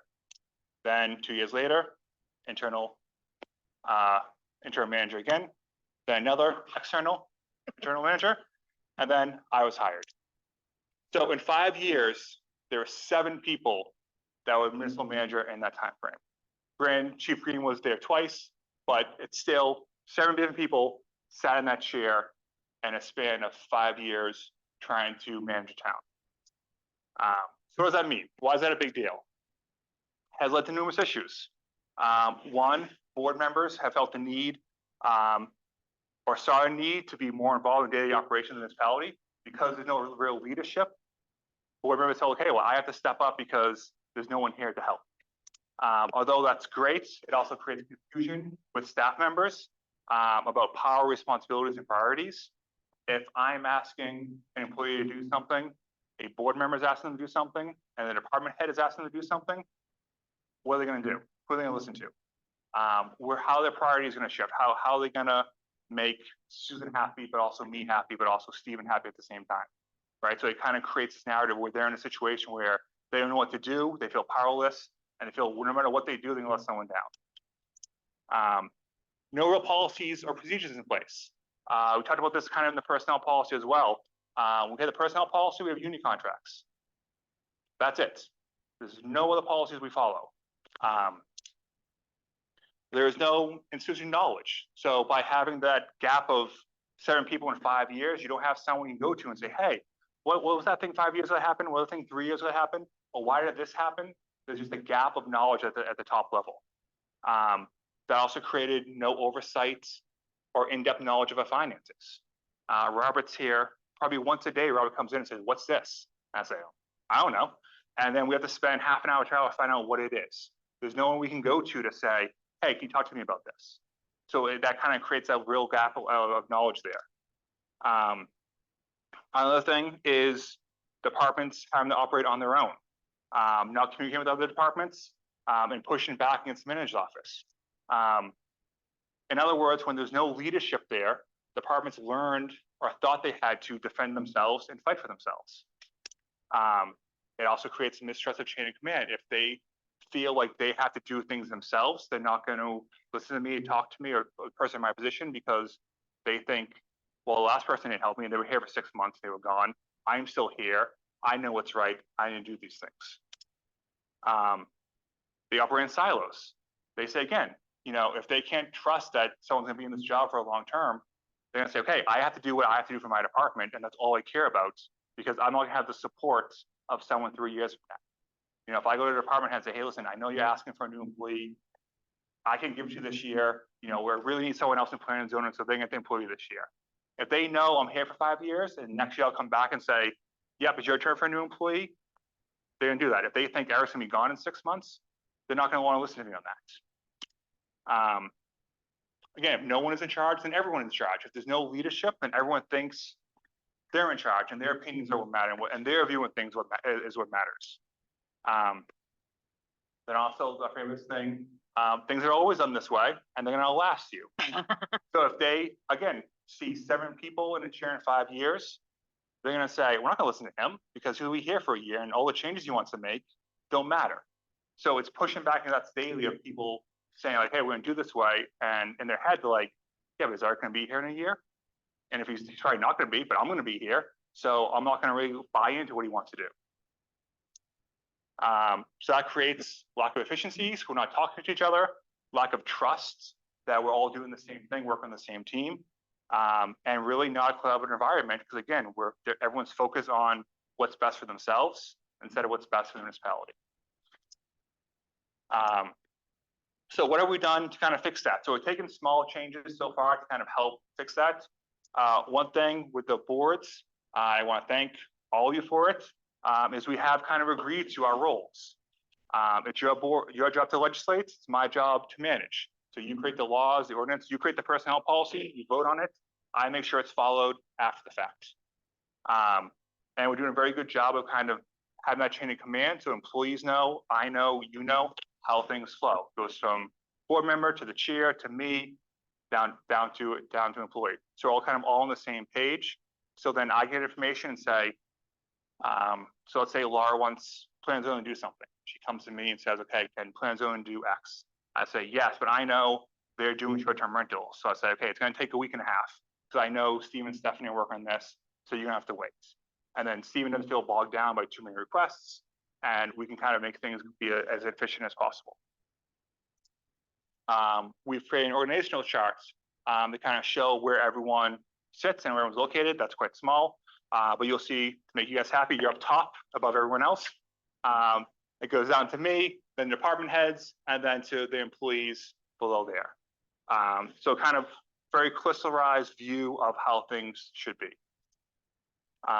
Policies. Do we need policies, right? We haven't had any. So there's no policies for hiring, for onboarding, for check-ins with the staff, for annual reviews, for exit interviews, expectations, promotions.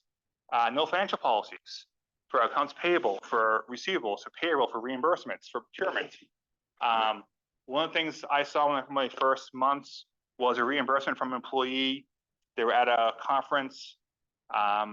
They had a $45 meal and 2 beers, and they filed reimbursements.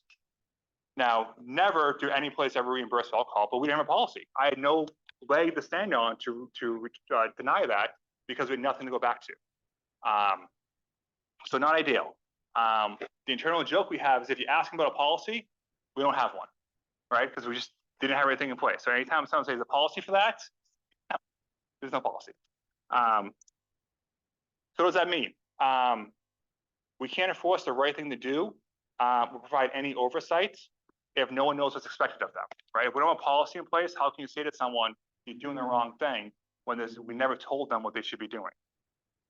So it puts us at risk by allowing people to spend money the way they want to do, act the way they want to do.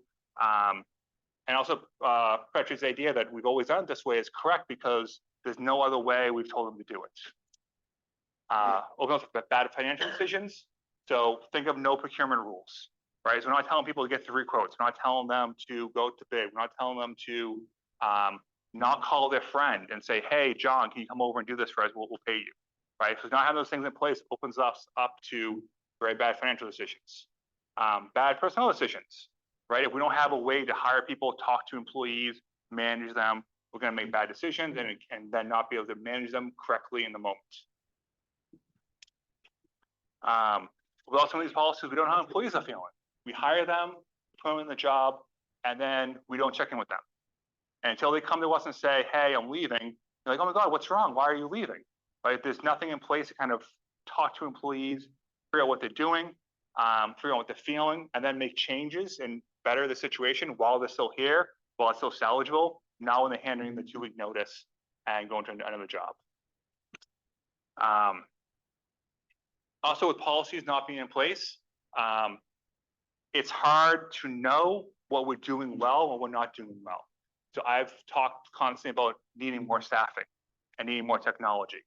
I can't sit here and say, we need 5 more employees and these 3 technologies, because we don't know how that's all gonna work together. So get 1 new employee, 2 more technologies, that might be enough for a few years. But not having that information of how things should go really puts us at a disadvantage of knowing what exactly we need.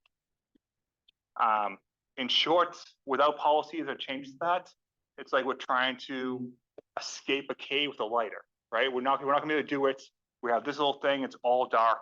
And that's kind of how we've been operating, just kind of going through the motions, not really knowing what's going on or why it's going on, but not putting anything in place to really change things for the better. So here's what we've done so far. So here's a list of things we put in place over the last 16 months. Hiring procedure, vehicle policy, sick policy, drug and alcohol policy, remote work from home policy. So this is bad weather, childcare issues. We have policies people can work from home one day if they need to kind of alleviate that pain. Winter policy, what happens with town hall closing? Believe it or not, vacation leave requests. We did not have a system in place if someone wanted to take vacation time to approve it and then put it on a calendar so we know they're actually gone that day. So we have that. A policy for communication with residents. So we now have a policy in place that dictates how quickly you have to respond to an email, how quickly you have to respond to a phone call, how you have to interact with residents on a day-to-day basis. So employees have an expectation of what they need to do anytime they're communicating with anyone from outside. Exit interview process, a new annual and probation review process. So every year we're sitting down, talking to people. Before the 6 months is up, we're talking to them again to say, hey, it's not working out. Here's why you need to go. Or we're saying, great, you survived, but you still need to work on these things. So really try and touch them as much as possible and talk to them. We put a reimbursement policy in place. We put a credit card policy in place. We're still working kind of an overarching financial policy, which will be similar to the personnel policy. But we just don't have the bandwidth to kind of put that all together right now, but we will be working on it. A payroll process. So when timesheets need to be in the office. We put together our agenda policy for the boards. We did an employee survey. So in March, we sent out a sheet to every single employee, asked them to fill it out, and they gave us feedback on what they like about working for Woodstock, changes they need, the frustrations they felt here. It was anonymous, so people felt the need that it could be, truthful as much as possible. And then an expectations memo. So I put together a whole memo of what's expected of every single employee and how they should act. So that is the expectation memo, and that came from the employee survey. So we asked the employees how they think they should have to act in Woodstock. We got their feedback. That's what we have. So every employee has that. That's what they can be judged against on a day-to-day basis. How they follow these expectations. If they're not, then there's roads for that. But really sitting down and saying, hey, this is what we expect of you day in, day out, and this is what you're agreeing to doing by working here. So try and get the staff more involved. We have bi-weekly meetings. So everyone sits around the table and we talk about what's going on. Every department talks about what they're going through, what they see coming up, challenges they have. So DPW can talk about road work they're doing. The fire chief can say, okay, can I make sure I have room to get through with my trucks? That communication. We can tell them what's happening in agenda meetings for the board so they can be prepared for that. So really just having time to sit down and talk to everyone and understand what's going on. The yearly survey we talked about to kind of get feedback from employees. And the hope, one of the questions was, at this time next year, what do you hope has changed or improved upon? So we actually hopefully see some improvements. Set expectations, I already talked about that. Monthly department head meetings, again, just the department heads together and kind of have a more in-depth conversation about their departments, what's going on with them, and really try and get people to work together as much as possible. We move offices to staff to kind of help increase efficiency. So a great example of this is putting the finance team together. We realized that for accounts receivable, it was set up so our clerk was getting things in. She put it all in one account and never touch it again. And then when we went to reconcile that month, Robert would go in and have to try to find each deposit and then move it to the right accounts, which caused a lot of time, effort, made reconciliating very difficult.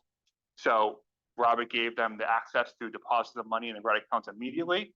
So we've saved a bunch of time and effort on that. And just having them in the same office together, having that conversation led to that. We started using a new software called Monday for project management and collaboration. So what we're able to do is I can go in, throw Steven a task, give him a deadline, tell him how important I think it is, and then add notes and files onto it. So then he can work off that. And instead of me having to check in with him and saying, hey, how's that coming along? We can interact without having to interact face to face. So someone like me who's always in meetings, it gives Steven the ability to kind of keep me informed what's going on without having to sit down day to day and talk about it. Collaboration. So this is still a work in progress. You know, I think having a small staff is sometimes good, but sometimes also bad because we're so busy working and just trying to get through the job. We're not sitting there talking about our job and having people give us feedback on it. So that's a challenge we have of trying to get people to take it slow and say it's okay, you'll finish it. But if you talk about it to someone else, maybe we kind of get going and have more ideas. If we can do that, we can increase efficiency because people can see how the jobs relate.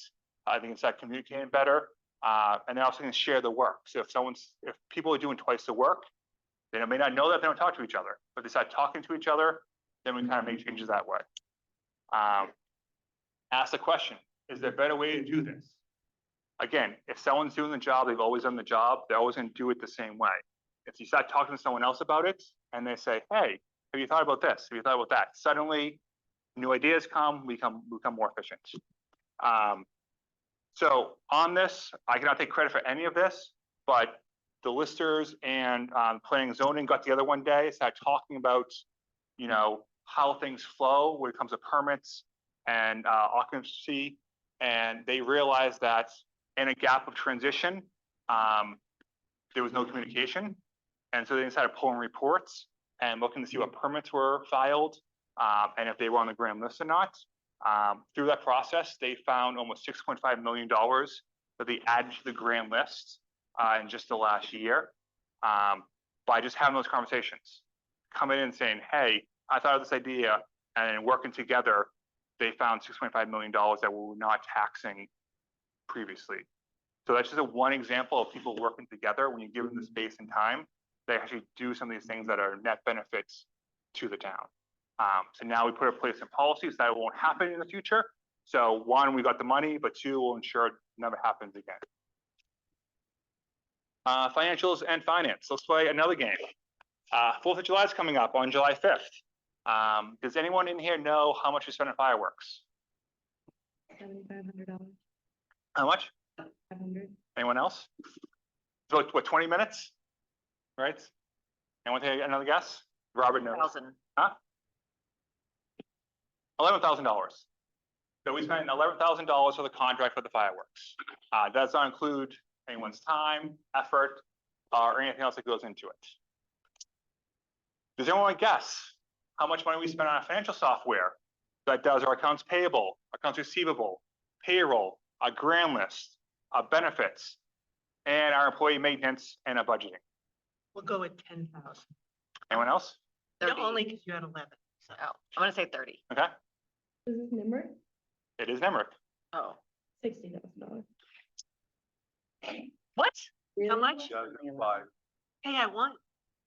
We spend $5,425 on our final software. We spend $11,000 on a 20-minute fireworks show once a year. I'm just gonna pause for a second. I'll do it for 3. The fireworks or the? Yeah, which one? Yeah.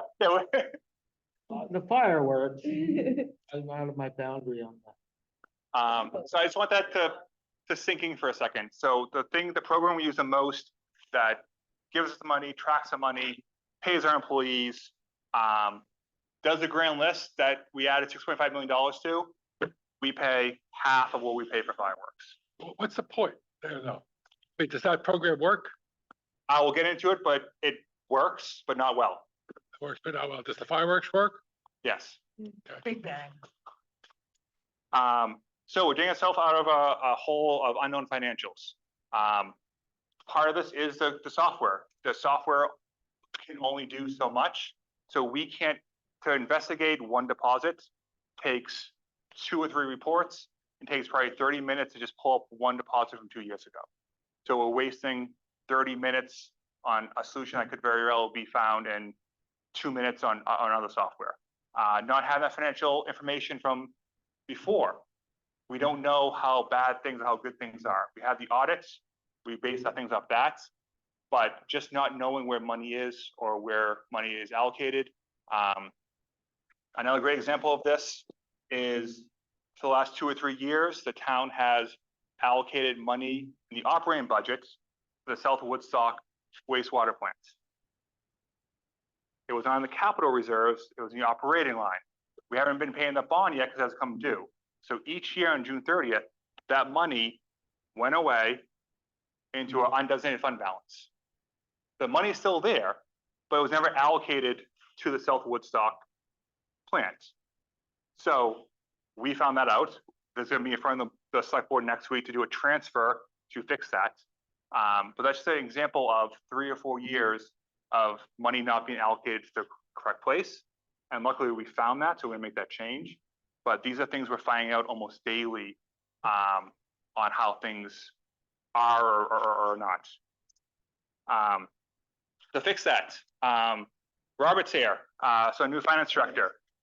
We're finally putting financial policies into place so we can track things, hold people accountable, make sure things go well.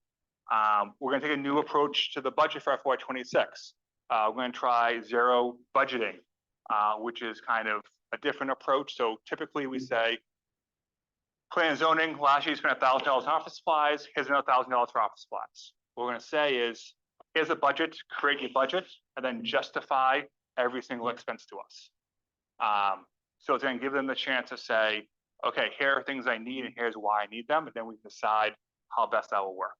But really trying to make it so we prove every dollar is being spent in the correct way. Software that requires all the steps to do work. So I had software in Massachusetts, which I absolutely hated until I moved here and used Demrick. And now I dream of that software every single day.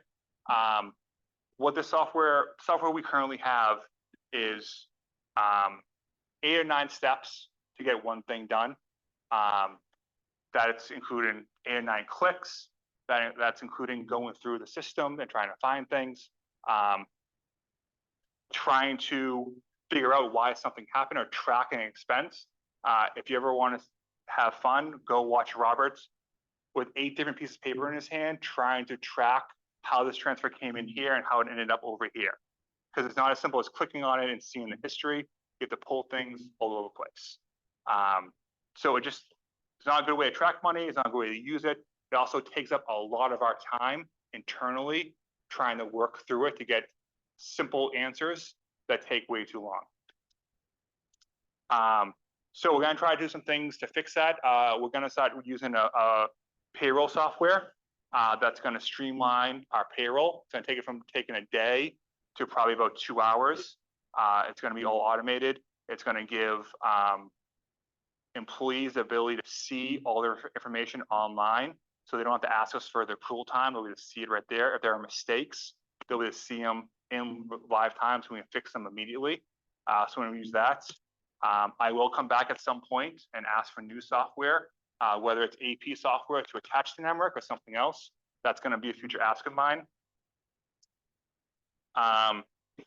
So from that, so what do we need in the short term from the boards in the community? One, go slow and get it right. That's internally and externally. So taking the time to do things the correct way and going slow with them and making sure they're right, rather than kind of pushing things through just because we want to get something done. Good example of this, despite what's happening tomorrow, is the Gore Green ordinance on the trustees. They spent about 6 months talking about it, from about September to when they voted on it. Multiple meetings, multiple conversations, bringing people in, getting feedback. So when it came time for a vote, It was unanimous 5-0 because they had done it slowly and rightly the whole way. So kind of following that policy, that way. Make more policies and stick to the policies. It's gonna be hard at first. We've already had these conversations of like, oh, can you add this to the agenda, or oh, can you do this? And it's hard at first. The more we stick to these policies, the more people are gonna understand that the policies aren't gonna change, and they're gonna start following it, and it's gonna be easier for everyone. Next thing is what the board's gonna do, goal setting, and then following through on those goals. So these goals should be specific, actionable, and achievable, meaning we're not gonna say, yes, we're gonna do more planning, right? It's like, no, we're going to actively try to add 3 new houses in 2 years. And we're gonna do that by doing these things. We're not gonna say we're gonna fix the finances. We're gonna say, no, we're going to increase funding so we can buy more software. So make the goals actionable so we actually do them, follow them. And then where the goals are, provide the necessary information or funding to make those goals happen. We can't say we want to do something and then not allocate any time or money to that. So kind of really sticking to what we want to do. Having an overarching plan for each year, but also for a long-term 5-year plan. And that should fit into our budgets, but also our agendas, our votes, and then non-meeting activity should kind of reflect that. So if we're saying we want to acquire the aqueduct, right? So what we're doing in meetings, outside of meetings, should be everything stepping towards that goal, not getting distracted by shiny keys or something else. Try to make our meetings more effective and more efficient. So we read the booklet ahead of time so we have a knowledge what's happening. We ask questions ahead of time if possible to kind of avoid some of the logistic questions that happen in the meetings to speed things along. If there's an ordinance involved, everyone, myself included, should be reading the ordinance ahead of time, have the ordinance present with us in the meeting so we revert back to it.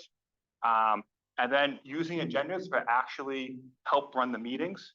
So have time limits on it, have directions, say this vote will impact ordinance 5552. 552 can be found here, or it's back here. So the boards have all information you need ahead of time and are prepared. I have all the information I need, I'm prepared. And then we can kind of go through the agenda to kind of make sure we hit all the marks and spend our time where it should be. I've gotten a lot of complaints from people who have attended meetings and had to wait 2-3 hours to speak, and they get frustrated and say, I'm not coming back. Like, why am I doing this?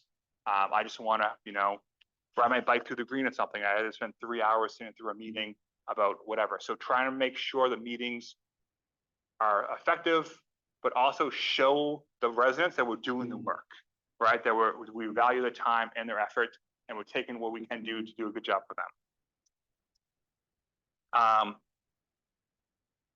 Ways to keep current employees and attract new ones. So the person policy is one of these things, showing our employees that we want them to stay, we want to give them benefits to keep them, but also recruit new ones.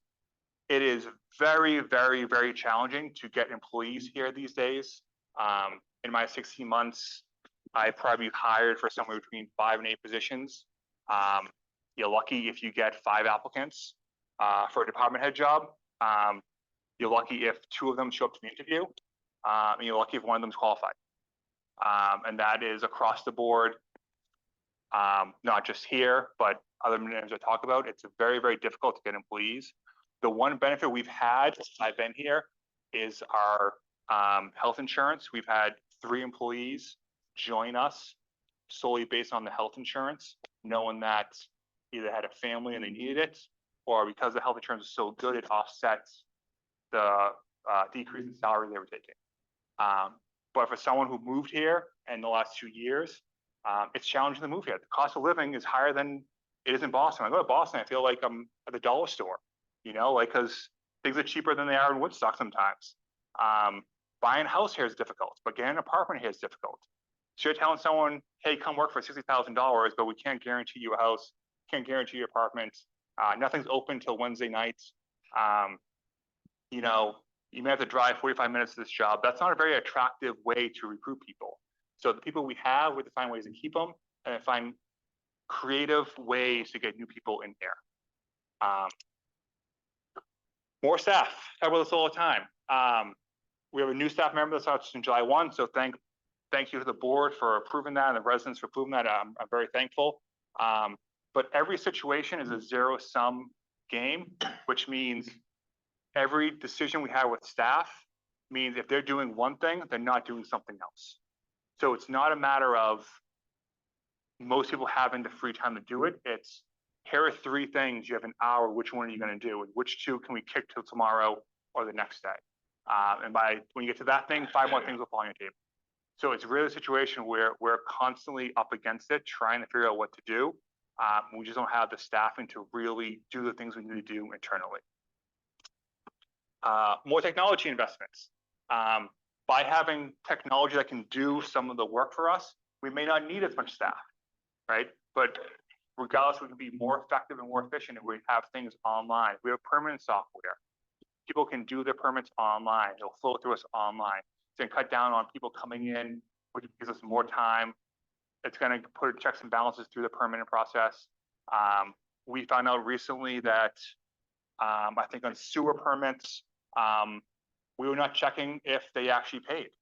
They were coming and giving the permit because they paid someone else. So there was no conversation because we weren't talking to each other. So finding ways to kind of invest in technology is another way to cut down on expenses, maybe not have as much more staffing, but also make people's jobs a little bit easier so they can focus on other things. And then community-wide, there is an expectation by a lot of people in the community for a level of service that is not equivalent to the staffing that we currently have. I talked to the DPW guys the other day for them to do their plow routes. So we talk about 6 people plowing their own individual route and then go back and sand on a stone for 1 pass takes 5 to 7 hours. That's 1 pass. And we know when we get snow, it doesn't come once and falls. So expecting them to be on someone's street immediately is not always feasible. Someone having a small pothole in the dirt road and not being fixed within an hour we get phone calls on that. We have people coming in.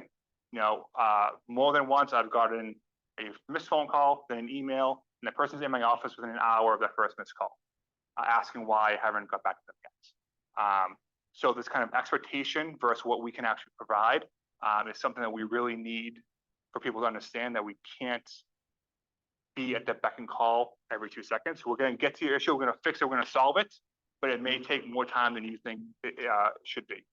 And then again, that these extra requests or anything coming to us stops us from doing something else we're doing. So the more things that fall on a plate, the less time we have to focus on those things and other things. So I'll pause here for a second. So those are the things I think in the short term we can kind of fix. We've fixed some of them we talked about. We're making progress on a lot of them. But there's still, I think, work we can do together in the community to kind of help bridge that gap.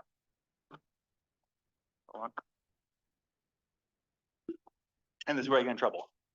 So some long-term issues and challenges I see for Woodstock.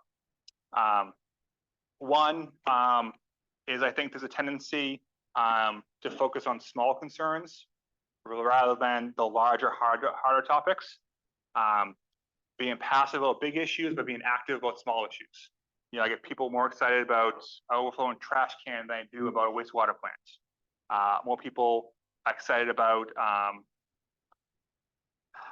some dirt on the road than they are about potentially buying a water company, or their energy goes there instead of over here. So trying to recalibrate that and say, okay, is this a priority? Where does this fall in what we need to do? And how is this the best use of our time? Put it another way, not every issue should be treated the same. So when you present with things, try to mentally go through, and this is not just the boards, it's the community, this is all of us internally as well. Employees are not immune to this. It's much easier to do the small thing in front of you because you get something done. But the hard, big things what we really need to focus on so we can achieve things for Woodstock. Being advocates for the town to residents. So when a resident comes to us and says something, instead of saying, yes, I'll call Eric, yes, I'll call Stephen, yes, I'll call Robert, being like, okay, I hear you, I understand you. I will talk to them, but wait, just let you know, this may not be a priority for them right away. It may take a few days. We'll tell the right people, but let them know that be the first line of defense so we can, and I'm the same way, so I can say to them, yes, I understand. I know Stephen, he's really busy. It's gonna take you 3 days to get back to you. Like that's a timeline and we'll fill that timeline, but helping us be that first line of defense can be very helpful. We'll be doing this soon is for the boards to direct the committees and commissions we have, and then hold them accountable with their goals. We have a lot of volunteers who dedicate their time. They're very smart. They're very active. They want to help. They are just floating out in space without any real guidance on what to do. And that is a benefit we should tap into much more and say, hey, we want you to go do these 3 things and report back to us in 2 months. We want you to spend your time doing this, and really use these boards as something helpful for the town, not just something that as a meeting we have to go staff and be burdened by or complain about, but actually how can we use them to the best of their abilities. So once we have a schedule of meetings, we'll invite the chair of every committee commission that exists in Woodstock. I'm sure I'll forget about a few of them, but so people remind me, have them come, they're gonna discuss what they do, what they wanna do. Then it'll be on the board to say to them, great, here's what we wanna do this year, here's what we wanna do next year. And then hold them accountable each year and make sure they're doing those things and doing the work we want them to do. Planning. So planning in the terms of Woodstock's future has not really been done in Woodstock. This has helped create the housing issue we have. It's not obviously the only reason, but we have not invested in any kind of form of smart development. So as the house crisis gets worse and worse and worse, and we're not doing anything, we're even further behind than where we should be. So a question the boards I'm going to want to have you guys answer in the next few months is what do we want Woodstock to be, and how we want that to be. So are we okay with Woodstock being a place for mostly tourists and second homeowners? And if that's the case, that's totally fine, but we may not need a lot of planning because we can say, okay, we'll just do some zoning and have, you know, people buy the second, third homes in Woodstock, and that's all we want. We're happy with that. If that's not the case, then we need to have a conversation about what to do here to help do some development, help get young families in here, and planning is necessary in that. Also necessary, if we're going to do that, is to understand that there may be a cost up front that we'll have to pay, knowing we won't get a benefit to down the road. So an example of hypothetically developing a place where we get 8 houses, right? We'll have to put money up front to do that work, but in the long term, we'll grow the grand list, we'll get tax property, and we'll make more money back in the long run, but there may be opportunities where we have to put some money up front first. What benefits planning? Helps us align our municipal resources. So by planning to acquire the water company, we can now use that to help increase the water flow, have more housing, but also just we open a road and the sewer pipe's bad and the water pipe's bad, we fix them both at once because we own both of them. We can allocate a budget and a time kind of to that planning. So if we know what we're going after, we can say, okay, we need to fund this, we need to spend time on this. Without planning and the planning zoning, but also the planning in general, we're kind of lost on what we should be doing. It helps us increase the grand list, right? If we're doing smart development, we're getting new houses in here, they're paying property taxes, which means more income comes into the municipality, and we don't have to raise taxes on other people because the new people are paying that cost. Helps with capital plans. If we know where we want to be in 5 years, we can make a solid capital plan to kind of follow that up, right? So if we don't know where we're going, we're kind of doing capital plans willy-nilly, throwing money here and there. But if we actually have an idea of what we want to do, that will help. creates a blueprint for the future. Again, if we have some plans, we know where we want to be, that's going to create a path for us to follow to make sure we get the things done that we want to do. Allows us to be smarter and make more impactful decisions. Again, having a plan in place, we know what we're going to do, we allocate funds, we allocate our time, we're doing things more efficient that way. So, with all that said, and those questions lingering in the air, slight detour into planning and zoning. We currently have 2 staff members there. They staff 6 committees right now. In conversation with them, you're probably talking about 20 hours a week goes to these committees. That's agendas, that's booklets, that's minutes, that's prepping for the meetings, that's work after the meetings, that's writing a decision, that's all that stuff. So if we want to do planning in the future and real planning, we have to have a conversation of what we want that office to look like. So we can reorg some of the committees. There's some committees that are advisory. Can we make them be less involved? Can we have them staff themselves so we're not spending time and money doing minutes for them and generating booklets? Could we condense them so we don't have as many committees to give more time to staff? That's a way to kind of give time back without adding more staff as you kind of give them more time. Permanent software is the 3rd time I said it. I'm going to keep on saying it. It's a benefit not only to plan and zoning, my office, but also police and fire who gives permits. It's a way to kind of streamline a lot of things. And the question comes down to, again, that I'll ask the board to answer in the coming months, is economic development a priority for the boards? Is new housing a goal of the boards?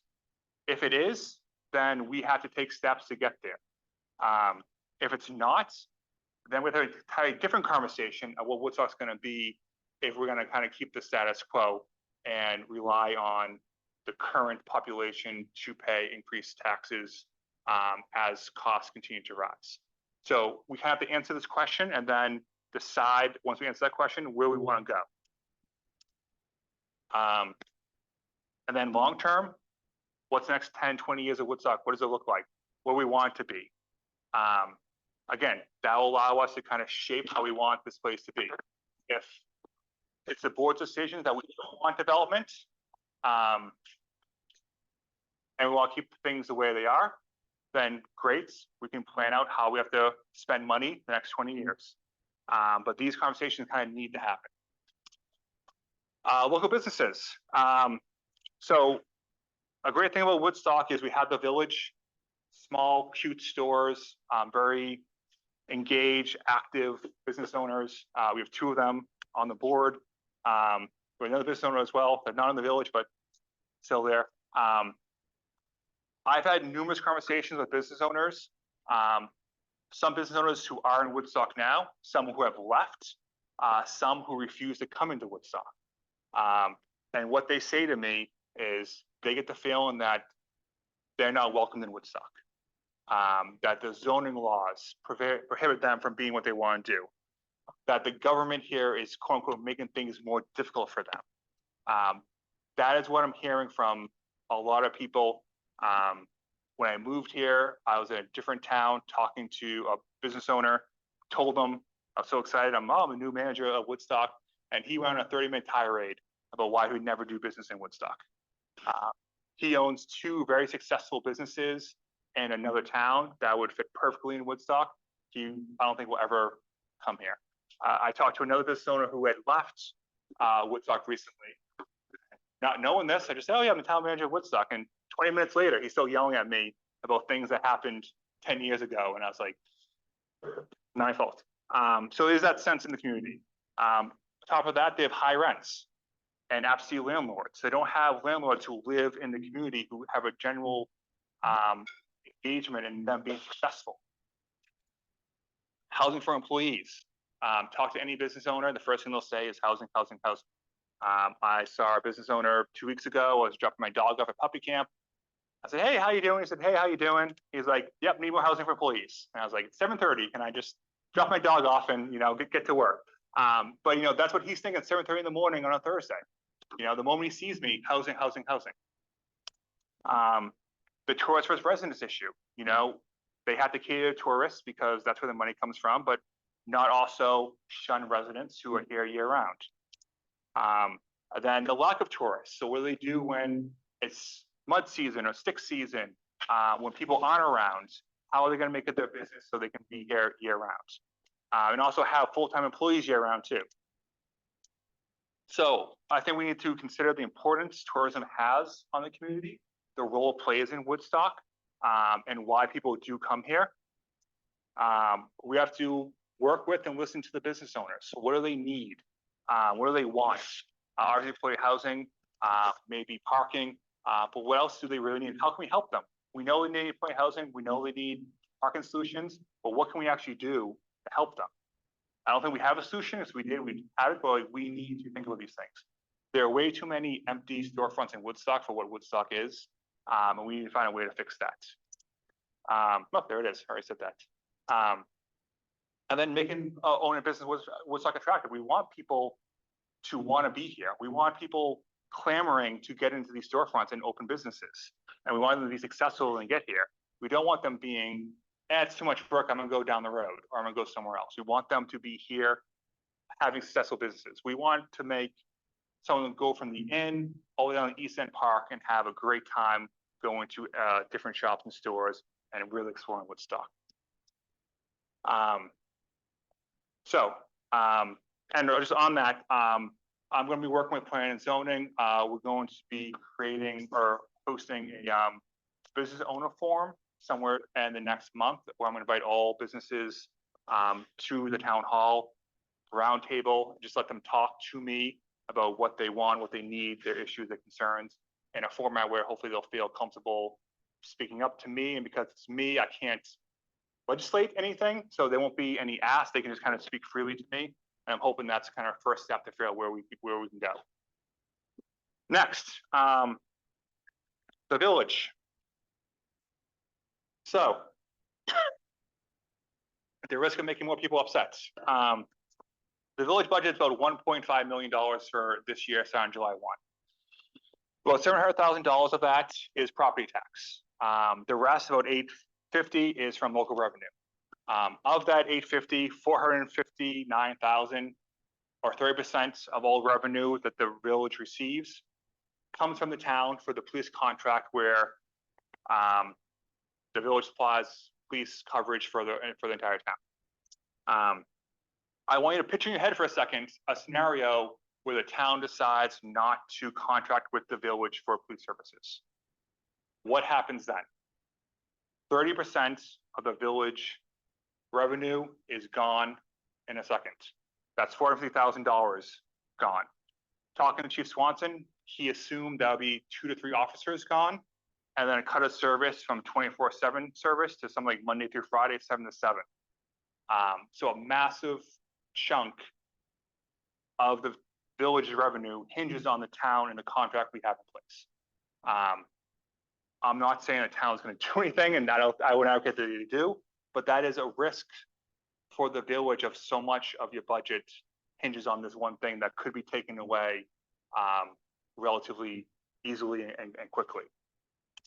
On that, we can focus on the police. We just passed a new police contract that was signed last year by trustees, a 3-year contract. The last year of the contract, FY26, we purposely put in an extra bump to kind of get the police salaries closer to surrounding communities, to kind of keep that retention and recruitment going.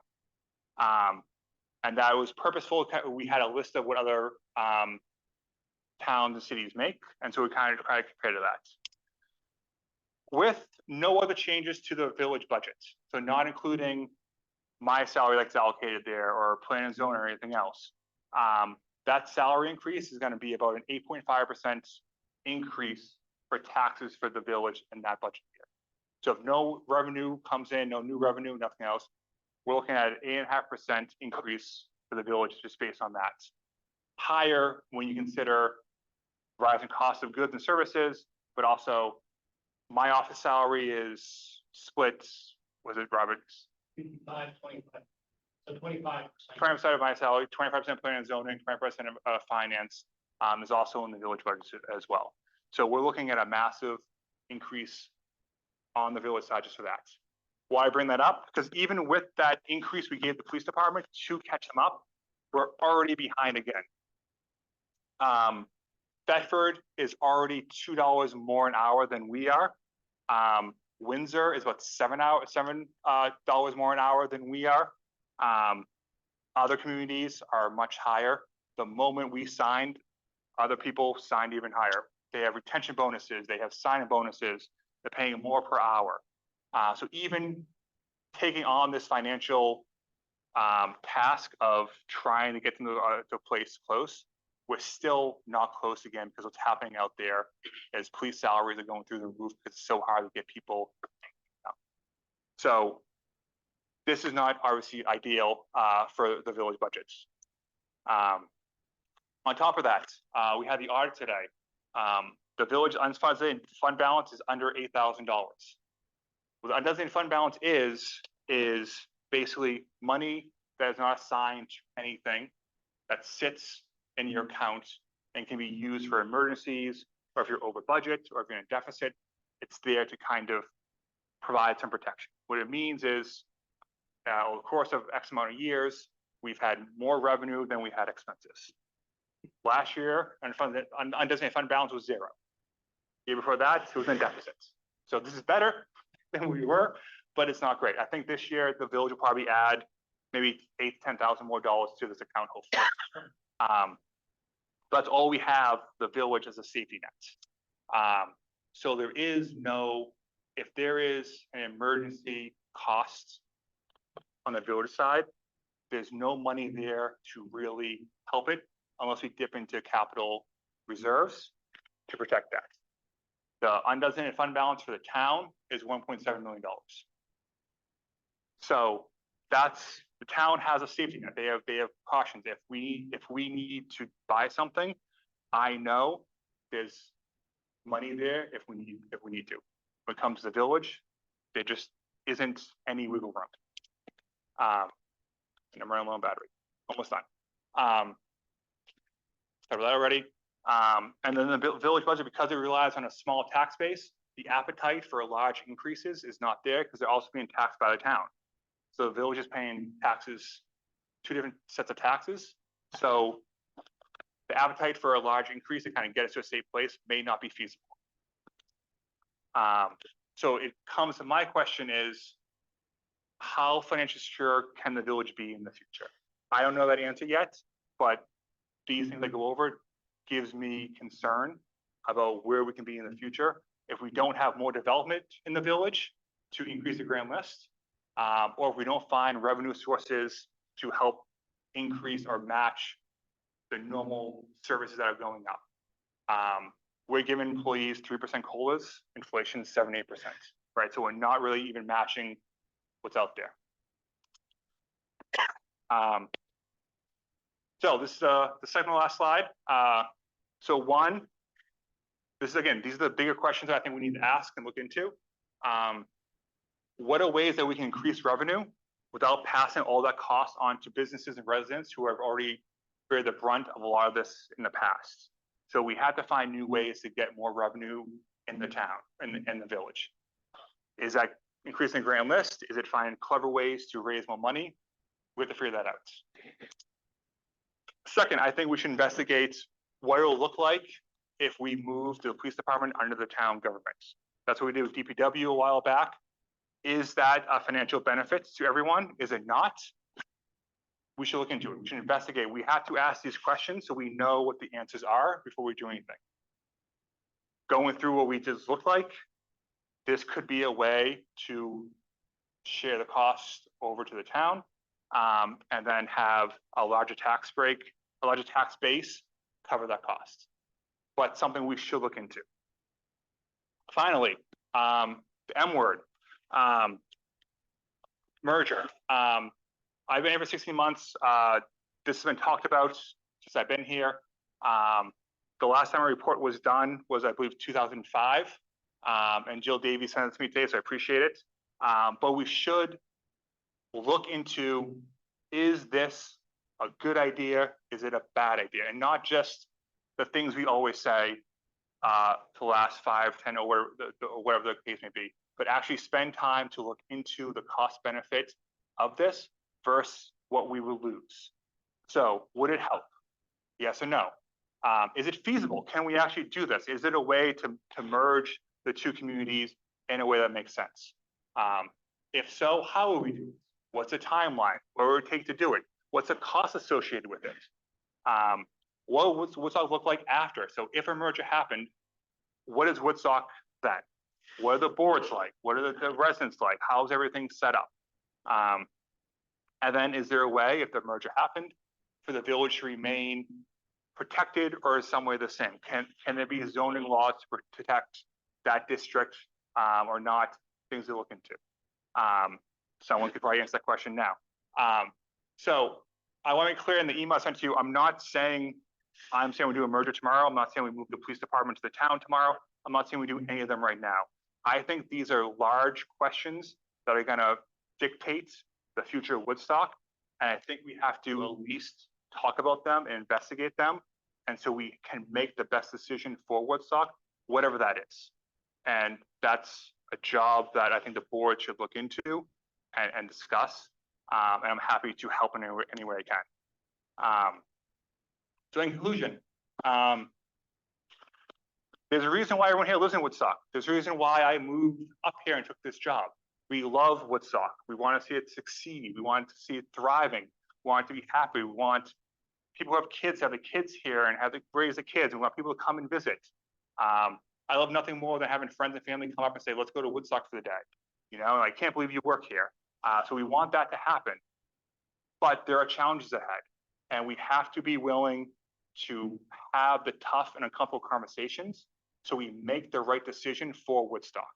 And I think if we do that, we can make the municipality of Woodstock as great as the image of Woodstock is as itself, right? So we do the right things, we work smartly, we make smart decisions, we ask the right questions, we have the uncomfortable conversations like I'm doing right now, then we can make the right decision for Woodstock going forward. And almost on cue, I lost my power. So the last page was comments, questions with me looking very nervous in the picture. So I wanted to give this presentation. Oh, thank you, Stephen. Because I've been here long enough to see what's going on. And I do think we need to at least decide on a lot of these tough questions because it's going to dictate the next 2-3 years of Woodstock. And so with that said, I'm happy to work with the boards on all these. I'm happy to take questions, comments, or I'm happy for us to schedule department head meetings and go home and get a good night's sleep. Oh, it's a great 6-minute presentation there. I was saying, it to be short and quick. I went on for very long. But the great part, I was serious about the great part. Thank you very much. Yeah, I think there are a lot of things that people talk about amongst ourselves, and it's to have somebody say it out loud on a PowerPoint presentation is helpful. And it's the first thing is admitting you have a problem, right? That's the first step. I think talking about it. Yeah. I think talking about, like, we don't have to say, let's do a merger tomorrow, but I think going through the cost benefit of it, actually investigating it, talking about it, talking about all these things, talking about what we want Woodstock to be. There are people who say we need 500 houses 5 years ago, right? Do we want that? Does the town want to work towards that? If so, we have to stop talking about it and start putting things in place to do it. If we don't want to do that, then we have to come to the realization that we're looking at a tax bracket that's small, that's not growing, knowing that costs continue to go up. So how do we want to manage that going forward? That's a very difficult, that's another difficult conversation. It's just as difficult as telling someone to put an apartment building behind their house is saying, like, okay, we may be in trouble. What can we do to solve this issue? So I think it'll behoove all of us to kind of start doing that. What do you see? I know this is kind of a broad question, but What do you see as the first three things we should? Good question. One, I think the first thing we should do is have the board set goals. Have the board set goals, and I'm not gonna sit here and tell the boards what goals you should set. That should be up to you. I'm happy to give advice and everything else. But I had the question in the PowerPoint is, I think one of the major questions is, do we want development? And if we want development, what development do we want? And where do we want that to go? Because if the answer is yes, then we start working towards there. We're already behind. It's going to take 5, 6, 7 years to get anything done. And so we're already way behind the ball on that. If we don't want that, then what do we want Woodstock to be? So I think that's the first question. That's going to dictate kind of where we go from there. I think the second thing we should do is, I think, keep talking about this. You know, I think we have a tendency to have this conversation and then move on from it and not revisit it for 6, 7 months. I think these should be, as we set our goals for the boards, these are things we should be talking about. When you have the committees, commissions come in front of you, these are questions you should ask them. When you have the EDC, when you have the finance committee, when you have the planning commission, right? Ask their opinion, get their feedback, ask them these questions. Let them tell you what they think. Let them see how they can help, or what they've seen. You know, there might be a committee that has looked into this for a while and they have that expertise to kind of give to us. I think the third thing is, the third thing I think for the select board is I'm going to come sometime soon with a request to use some money from the undesignated fund balance. Under what? The undesignated fund balance to purchase some more technology and a few other things. So that would be my third request. I think that's something we can do quickly and get that in the system and see how that benefits us. Because that's the more technology we have, and we're not asking for, you know, AI or anything, but we can then figure out what we're still lacking. You know, is a permanent software, as a case, you know, gonna solve a staffing issue? I don't know, but we're never gonna know until we try. Permanent software is cheaper. You can get rid of it quicker. And it's just a great way to say, okay, we have this now, and now, you know what? We may only need one more staff member, or now that we have this, we're realizing that these 3 people have 20 more hours a week on their hands, and now they can go do other things. So those would be my 3 things. Frank, did you have anything? No, thanks. Carrie, anyone, select board have anything? This was a great presentation. I was just going to say this was so comprehensive and pretty excoriating, frankly. But I'm so glad you're at the helm, and I'm like eager to really help us all move forward. Yeah.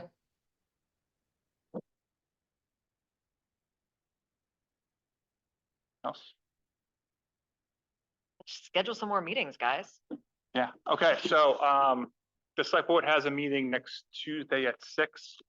I don't know if there's enough time for the department heads to get a presentation together, but I can ask them. I was figuring like 10 minutes per department, like 5 to 7 minute presentation on their own, and then a few minutes for questions.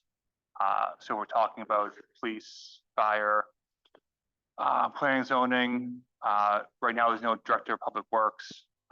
So we're probably talking about 5 or 6 departments that come in front of the board. So we probably do it in an hour, if that's a possibility. I'm also not against doing during the day, so the department heads don't have to stay late. That's a possibility as well. But I think the select board meeting would be the first opportunity. But we also look at other options as well. Next one, more discussion on personnel. Yeah, so the next one will be department heads coming in front of us with what they want their goals to be for the next year. So I think if we give an hour for 5 to 6 departments, that should be enough. If we did a meeting at 5 to 6, if that's possible. If not, we can look at meetings next week or when we don't have a meeting schedule and do a separate meeting. I think the 5 o'clock on the 18th is good. Yeah. Justine? 5 o'clock on the 18th. I won't be. Are you out next? I'll be gone next week. What? No, let me try.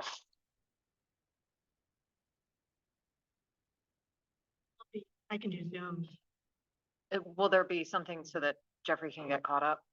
Yeah, I mean, there'll be, they'll record it, but also would it be the department heads giving like a 5-minute presentation of what their department does, what they want to do in next year. With the budget they currently have, obviously not gonna change, and the board's asking a few questions. So they'll have that in writing. Or they can- I'll let them do, like, I mean, David Green will probably just come up and speak. I assume Chief Swanson will as well. Steve will probably have a PowerPoint. Robert, I'm not sure. Whatever they're comfortable with, you know? We're not giving them a ton of notice. Yeah, What if we had a format that the questions were asked to every group, the same questions? there can be, you know, but I mean, some of it's like, I think, when we talk about, say, planning and zoning, I'm probably gonna have ideas to want to do more planning and potentially more zoning, where the fire department EMS is probably gonna be fun saving lives, you know, like, it's to say, like, the goal there are different, you know, they may have more capital project conversations. You know, I know they're talking about getting a new fire truck, so that's probably his big thing of how we can do that. So it may be a little different depending on the departments, you know, and someone like Robert's only been here for 7 or 8 months. Will not have as much of an in-depth knowledge as Steve has been there for over 2 years, so it'll be a little fluid, I guess. I think the 18th. Frank, does the 18th at 5 make sense for you? I'm Or are just you check- available? Yeah, that works. Will be on Zoom. Be on Zoom. Brenda, yes? I'll be here. Gary? Okay, and Jeffrey, you're out. I'm afraid I am. Well, I can check up and Okay, yeah, and I'm always happy to follow up with. Gary? Sorry, I had to get back to my computer. That works. Okay, thank you. And potentially the 25th for another joint meeting. That would be the committees and commissions running the boards. Let's do that. That's the next Tuesday. 5 o'clock. What time? Whatever. Let me just make sure there's no other meetings. That would keep an hour. Trying to think how many committees we have though. Maybe that's. Yeah, that's one of the problems. Yeah. Yeah, so maybe we do 5 to 6:30. That's the 25th. Yes. So I can let the chairs of those boards know, so that'll give them 2 weeks. Department heads should be okay with a week. And that's.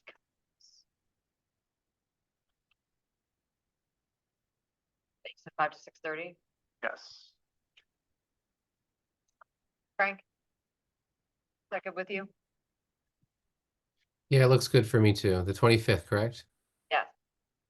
Yeah. It's fine for me. I'll be on Zoom.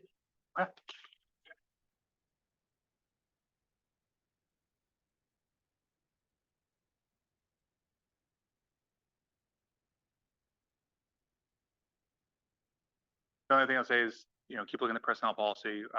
We're short on time, so the more we look at individually, and get feedback, so when we meet, we can kind of, When are we talking about personnel policy? as much as we can. Oh, when? But- So the select board's gonna talk about it in their meeting next week. Okay. If we have time after the department heads, we'll talk about it quickly, but we may have to schedule another meeting for that as well. Okay. So, And you don't want to schedule that today? That. at a different time?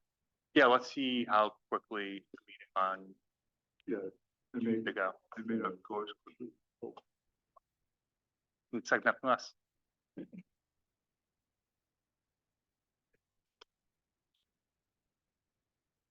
Yeah. Any other business to come before the trustees? Okay, in that case, I would make a motion for the trustees to adjourn it. Favor say aye. Any opposed? Motion carries. We adjourn? All those in favor? Aye. Thank you. Good night. Good night. Tomorrow. Thank you. Yeah, you're not gonna take that. You wanna-